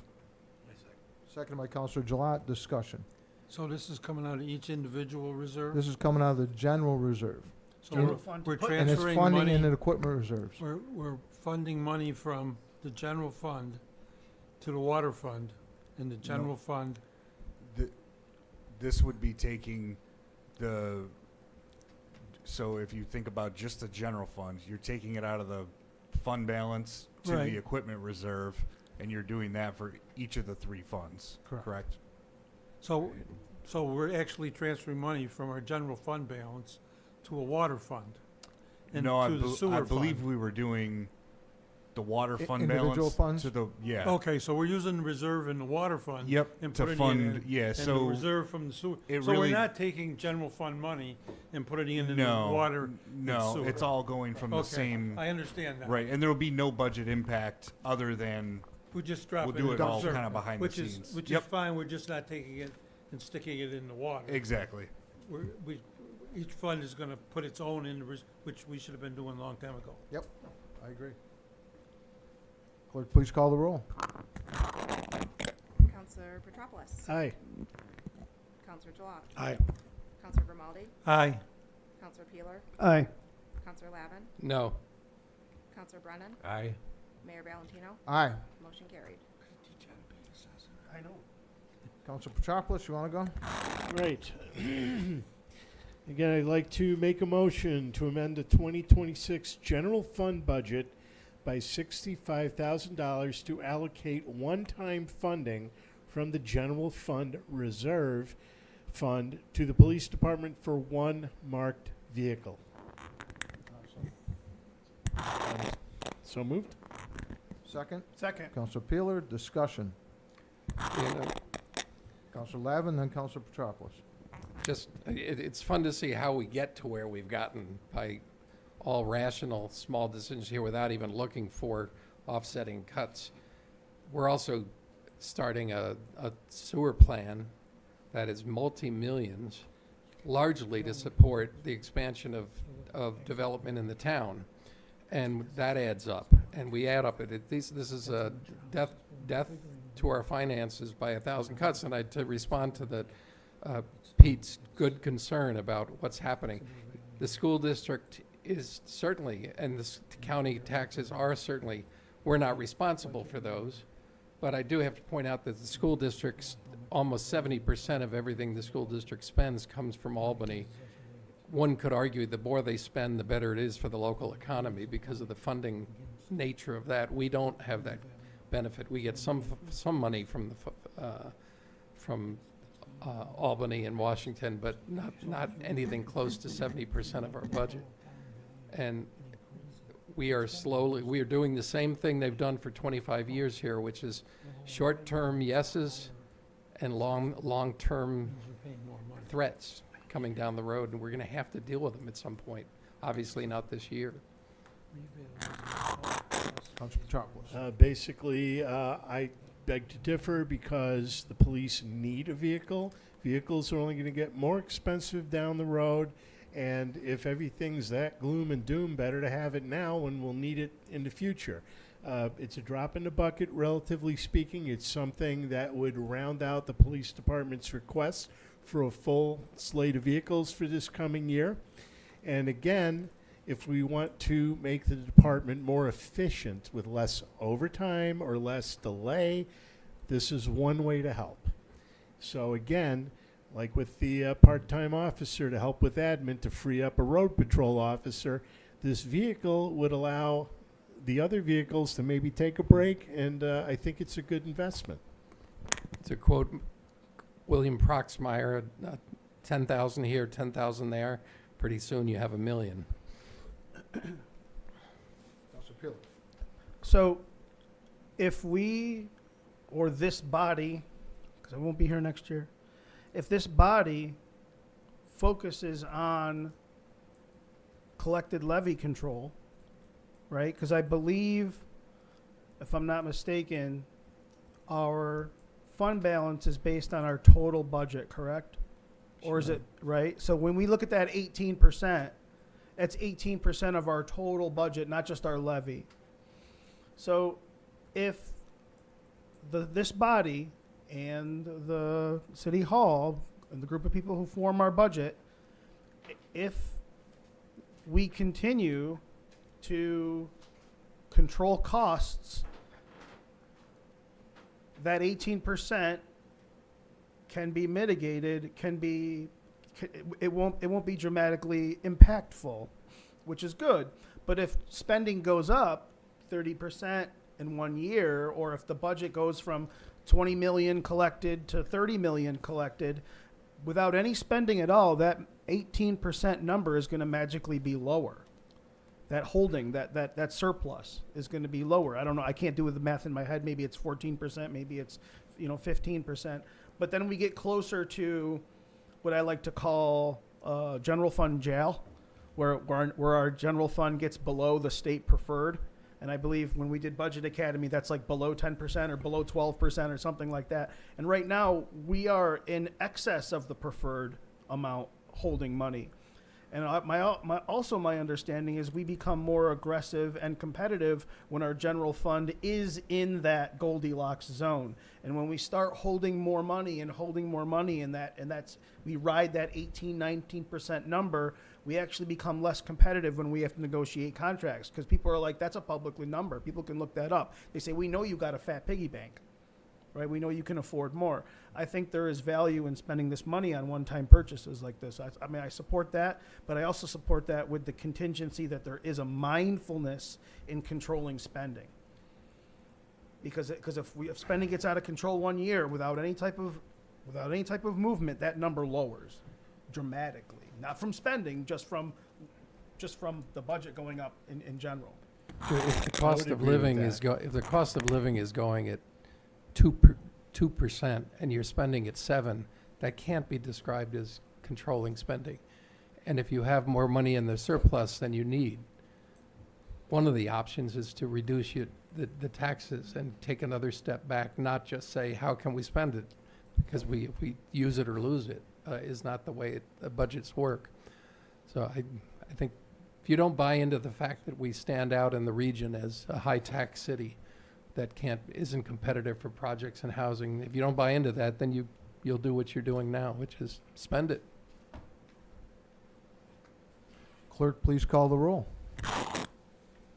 Counselor Petropoulos? Aye. Counselor Gilat? Aye.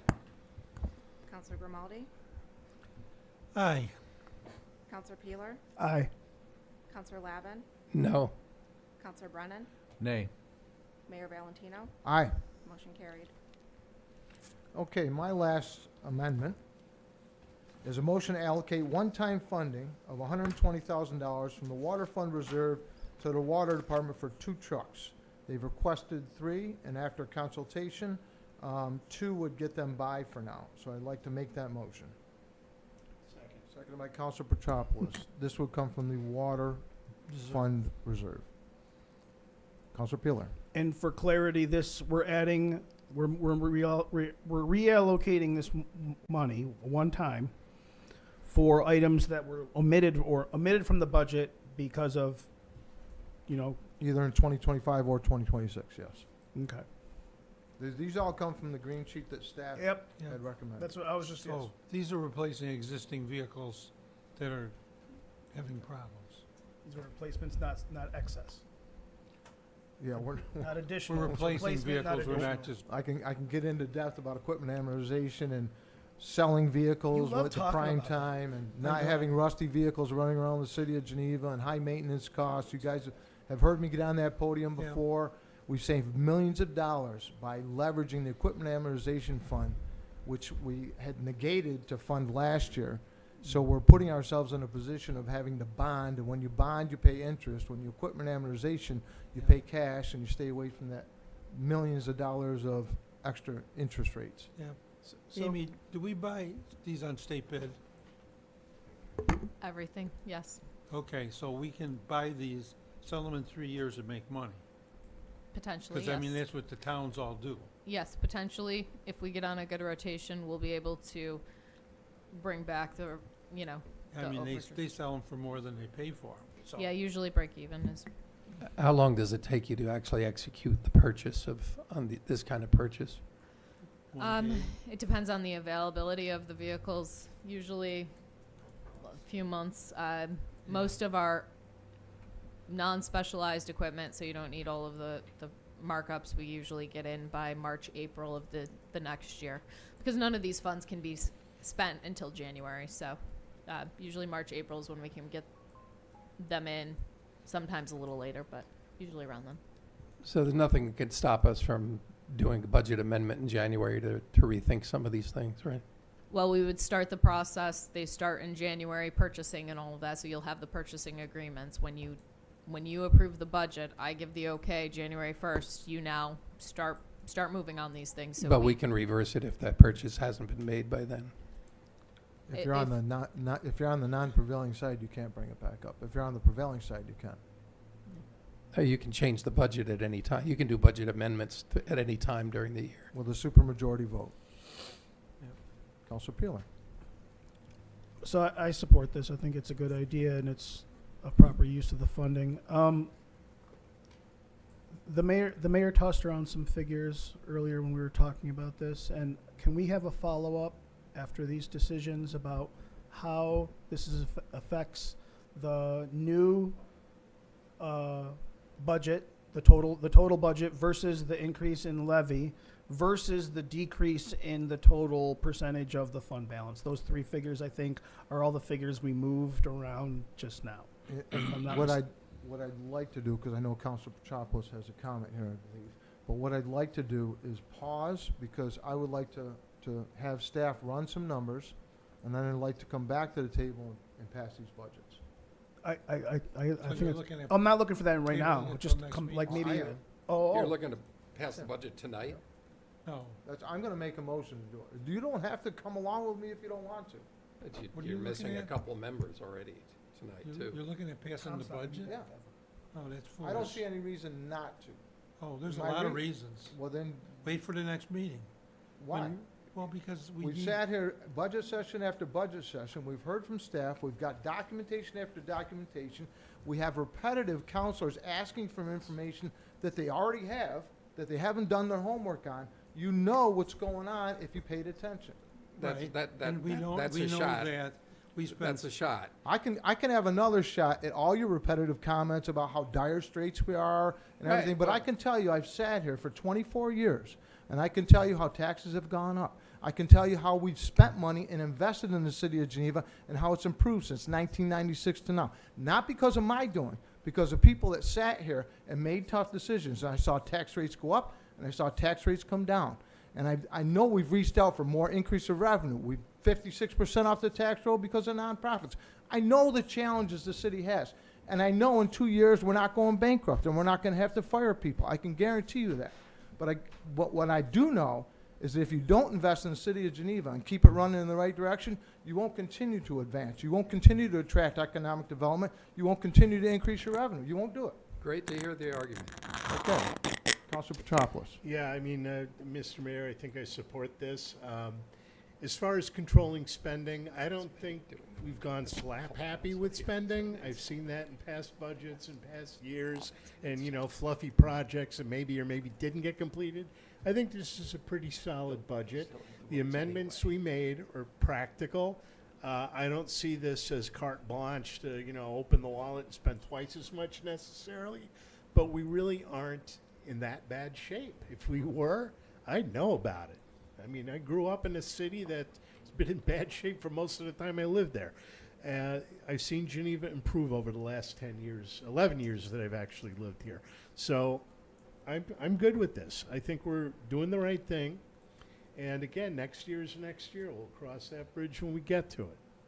I know you want to say something, City Manager, but I'm going to wait just a second. Can we get this vote through, and then we'll go from there? yep, perfect. Perfect. Clerk, please call the roll. So what is the, is this on? This is a vote for the 120,000 for the 2 water trucks. Okay. Counselor Petropoulos? Aye. Counselor Gilat? Aye. Counselor Grimaldi? Aye. Counselor Peeler? Aye. Counselor Lavin? No. Counselor Brennan? Nay. Mayor Valentino? Aye. Carried. That's I all was- yours, city manager. I was just going to ask that if you could make a motion for a brief recess so we can run those numbers and also confer with legal. That's what Taylor is doing, just to make sure, between the clerk and I, we So, want to make sure that the motion. so we have a scheduled meeting for next Tuesday. We And do. Based on some concerns of existing counselors and not having a full council, which I don't even know if we'll have next Tuesday, I will ask you to do that offline. Okay, so you Yep. don't want to do it Yep. this Okay. evening. All right. So we're not voting on it Nope. tonight, next week? Possibly next week. So we can discuss Listen, if we everything. don't vote on it next week, we have not done our job, Yeah. And, because staff's done theirs. If I may, there are no department heads scheduled for next week. The questions have been reviewed. If there were something that needed further discussion, I'm happy to work with department heads on that. And similarly, the motions tonight, we knew in advance, and all of council received those motions in advance. I think it's worked nicely from our side to know those motions in advance in case you need supporting materials. How much are we bonding next year? Because we're already paying out 5 million a year It's in the between the budget. 3 funds. It's in the book. What We, page? we haven't answered the question of what we're doing with the 3 million that's sitting there from the marina. We're trying to spend it, I thought. Here's the guy that can answer that question. We can't. What is our bonding for next year, Adam? But it- less than $1 million. It's only, it's less than $1 million. It's 3 million. Page on debt, Councilman Manager. Okay, I understand. I know you were. Then why do we gotta ask the question? Because I He want them took to it. say how much they're bonding. The last meeting said we would But have that. it's, bonding is mortgaging your future.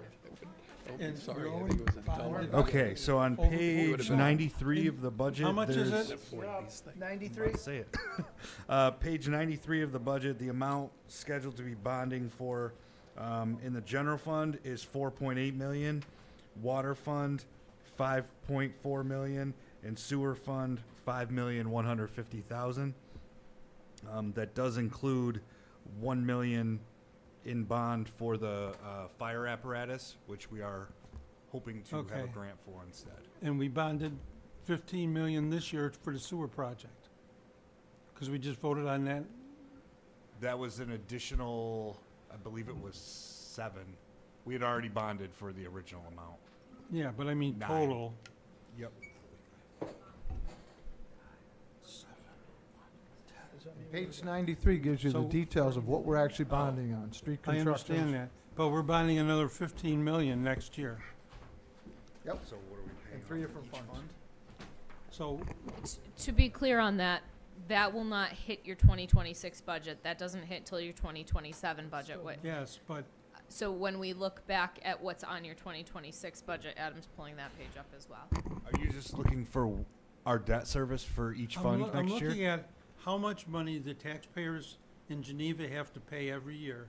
That's across all 3 budget lines. And right now, we're paying 5 million a Okay. year. So in just our principal and annual debt interest. service is what you're looking for? I mean, so if we cut our debt service instead of increasing our debt service, Yep. we would have more money to pay all these things that we can't afford to buy. All these trucks and equipment and officers. I mean, if we only gotta cut 20% to make $1 million extra without changing anybody's taxes and fees. That's an accurate statement, but that list of things that we're bonding for is something you don't do. You don't do what? You You don't don't do cut them out? Clinton and Cherry Street and Elmwood reconstruction, Pulteney Street reconstruction, cellular water meters. All these things on this list, if you don't bond for that money, you don't, or some of those, you don't do these things. And that's So you fine. cannot do those things. That's perfectly okay. But if you don't do them now, in 2 years, when you got that extra $1 million, now you can start doing things without having to bond, without having somebody 10 years down the line be paying for And the what you're cost of doing those today. projects gonna go up 2 million. And now, You listen, also I need don't have a council crystal ball. resilient enough to keep that going. It's just gonna cost you more next year again. because you're gonna bond for the same things with the same reasoning. In the past, the way they fixed it, they stopped bonding. Adam, And are it- you, and it Adam, are you works. turning back the two of the 3 million at least from the marina project? So we addressed this question in the first night. It's answer number 15 about the bonded funds. We borrowed 3.2 million in the total for the project. The funds, we're still working with the state to acknowledge what amount of those funds have to be utilized to still receive the state grant funding. And then at that time, council can decide to return all or part of those borrowed funds because they can only be used for that project. So if But we we, haven't returned it yet because we're still working with the state to see if we Hoping that can. you can get some of that money. Yes, use that And to I do the understand long pier stabilization and those other pieces. but the pier stabilization was less than $1 million. Right. And you're sitting on 3.2 million right We now. want to So be if- able to match the state funds Right. at their level. So that's why we have not returned that Right. fund, But if because you- it's two if- different bonds. If you plan to return 2 million, that would reduce your indebtedness starting next year, if you return 2 of the 3. It would, annual debt service, it would make a slight impact. Overall, yeah, it would take effect immediately. No, but you're taking a $2 million step towards reducing the 44 million or Right, so that yep, you so own. that number goes down, but the annual amount that we have scheduled to pay wouldn't be as large Right. of a number just because it Which was gets spread back out. to No. his question, which is put off a year and see if we can start turning Yep. it around Yeah. and, Yeah. and not have to increase taxes to take care of the Christmas we just had here tonight. Which Yeah. I think the last 2 years, there wasn't any borrowings. And I think Director Venuti would tell you that put us behind quite a bit.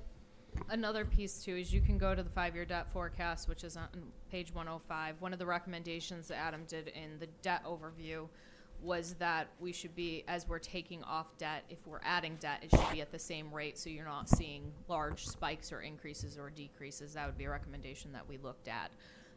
Because we are a small city, it's very hard to have the funding for these larger projects without incurring long-term costs. and that's the Sure, for cost some of benefit. the things, but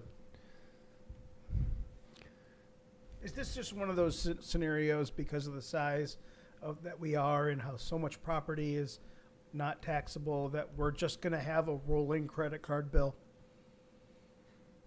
To put it, I mean, I don't understand these millions of dollars of debt because I'm just a schmuck, but I understand a credit card bill. Yeah, I mean, it's, when you put it that way, I guess, yeah. I mean, it's, we're not the only ones that have That's a what debt I'm like thinking. this. Like, Yeah, this is it's- actually standard operating procedure, sadly. Certainly, we would love the scenario to be where there was more of our assessed value was taxable. It would help. But this is a very common scenario for municipalities to have debt in the amounts that we have. Rolling debt. Yeah. have you had an update on the arrival of the study that would allow us to raise the sewer and water rates for the town? Yes, so we are trying to get that scheduled right now so that we can have a meeting with the consultants and with the city council to discuss that. 'Cause they have run numbers on that. They have information for us. Have they run numbers on what a 30% increase out of district funds would generate for us for next year? They did not run 30. We did. Right, I thought he was asking about the consultant. Sorry, we ran those numbers and provided them in a previous council meeting with the 30% increase. We did not have the consultants do that. They're giving us recommendations on the best way to move this forward. And so they're looking at all the different models that you guys have looked at and the models that they've used elsewhere, including the town's model and others. But they did not run that 30% increase because they're going to give you a model recommendation, not necessarily a dollar recommendation. So they're looking at what would happen if churches and not all these other or tax-exempt places had to start paying Yeah. That's- higher sewer taxes? That's one of the rate structures they're looking at. Right, okay. Yep. Thanks. Councilor Chakos? And I do just want to point out, a lot of these questions that we're asking right now, if you go back to the last 2 meetings. Those answers are in those questions. So there's some overview on debt, overview on where the funding is, and even GHD. Since we've compared the rolling debt to a credit card debt, Sorry. No, I rather like that because that's all I understand. I drew cartoons. I didn't. Anyway, the point is, with a credit card, what you don't want to do is max it out and not, or alternately just pay the bare minimum. And I think, if I'm not mistaken, that we're servicing the debt to bring it down incrementally. But yet we're going to have to borrow, and that's, like we agreed, modus operandi. It's like if you have a credit card and you don't use it, what's the point? So I think that's good. Quite forgot what the other thing I was going to mention was. It had to do with, you know what? Don't worry about it. I like the rolling credit card analogy. We'll leave it at that. So I want to give kudos to Pat, because even when he was elected, like in the campaigning, he talked nonstop about debt and how we can control it, and it's just good that he's talking about it. I'm glad that he understands it better than I do. Of the 15 mil or whatever we're putting on debt for next year, or we're adding that debt in general, it's really not for next year. What is that bond term? Is that 10 years? Is that 15 years? Is that 20 years? There's probably different ones, but what's the longest one? So all general fund debt is mostly 15 years, and then water and sewer is typically 30. So that's what I thought. So it's hard to imagine, but by talking about this and being mindful of it and wanting to control it, and maybe we can move this around a little bit, a mil here, a mil there, or 5 mil here or 5 mil there. What we're really doing is we're saving the 10-year-olds right now who are going to be living in Geneva. We're saving their money. We're saving people. There's children who are going to inherit our decisions. Right? Absolutely. So Wouldn't argue with that. No, and I think that's, whether we solve it or not, it might not be perfect, but we can at least try to, like hell, to make a difference there in debt. And that's just something I think is important, and we shouldn't just leave that on the table. I'm glad we're waiting until next week. Maybe we can get some debt numbers to come back. If we had to save $5 million in debt, where would it come from? That's a good question. I think that would be a discussion that you have the projects. Yeah. So which Okay. projects would you not Okay. want to see done? I will take a look at that closer. I would Can we do also point you back to the first budget meeting where Director Venuti talked about the long-term deferred maintenance costs. When you Understandable. decide to push this out multi-years, those projects still are going to need to occur, and the costs will not go down. Thank So you. just Yep. a couple things for consideration before that Councilor meeting. Gilat and Councilor Peeler. Or good. Councilor, okay. Councilor Petropoulos. Well, on that note, I know what deferred maintenance looks like. They were going to fix the Williamsburg Bridge in Brooklyn in 1948, and they didn't do it until 1988, and you couldn't drive over it. So we don't want to get to that point. By the same token, I remembered the other thing, and it was a rather long chat I had with Councilor Grimaldi. As far as the water and sewer, okay, my concern with, obviously we can't gouge the outer towns, that's illegal, but if we're paying for the infrastructure, all right, I just want to be sure, or I wanted to be sure that the outlying municipalities are going to pay their share of the infrastructure. And Amy, you got something for me? I would say, so the municipal contracts now has a percentage of what capacity they're using of that infrastructure that they pay for. I want to be cautious on the word infrastructure because they pay for a percentage of our main facility. They do separately all of the maintenance of their lines and everything outside of the city. They're considered a wholesale customer because they're not purchasing everything from us. Now, could there be arrangements where someone wants to be different than a wholesale customer and they want us to operate everything? Potentially. I do think that, and I've very peripherally been involved in the GHD study. Adam and DPW has been much more involved in that.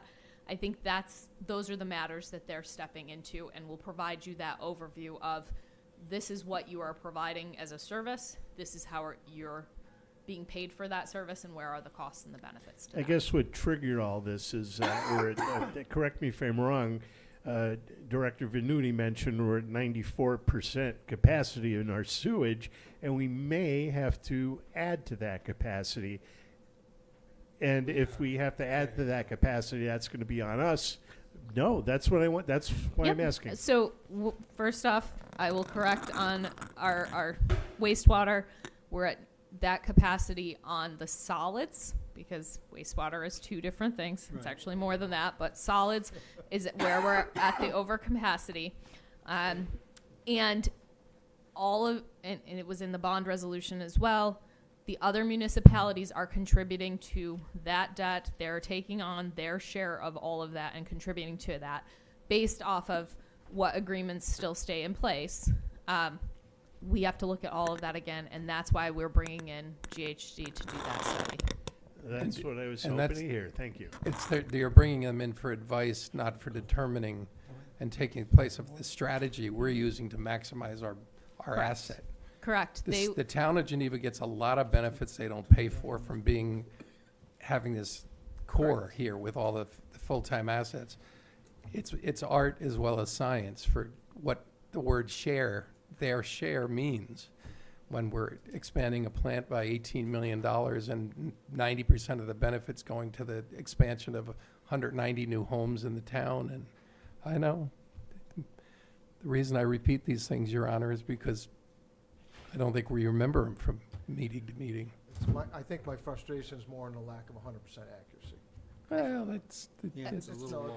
25 years of getting us to this point is, in my view, an It's not inaccurate. 90%. And- We heard Yeah. from Director Venuti exactly what the percentage is, but we don't listen. So I will say, going back to the GHD study, these are experts in the field. They have an entire team. They have legal experts. They have experts in all of the different pieces. And what they'll be working on is providing you recommendations on how to move forward. They've worked with other local municipalities that have had similar concerns and considerations, and they'll tell you what the parameters are, and then council will determine which path forward you want to go.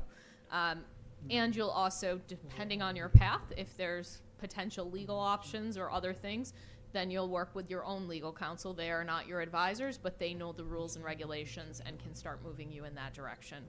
And most importantly, I think for staff and everyone, is we'll have a solid plan of how we got here and where we're going in the future for those rates and fees. Tomorrow night at 6:30 is the annual fire inspection. Looking forward to that. And if there's no other comments, I'll see everybody next Tuesday. Clerk, I have a motion to adjourn? Counselor Petropoulos, seconded by Counselor Gilat. All in favor? Aye. Any opposed? Thank you very much.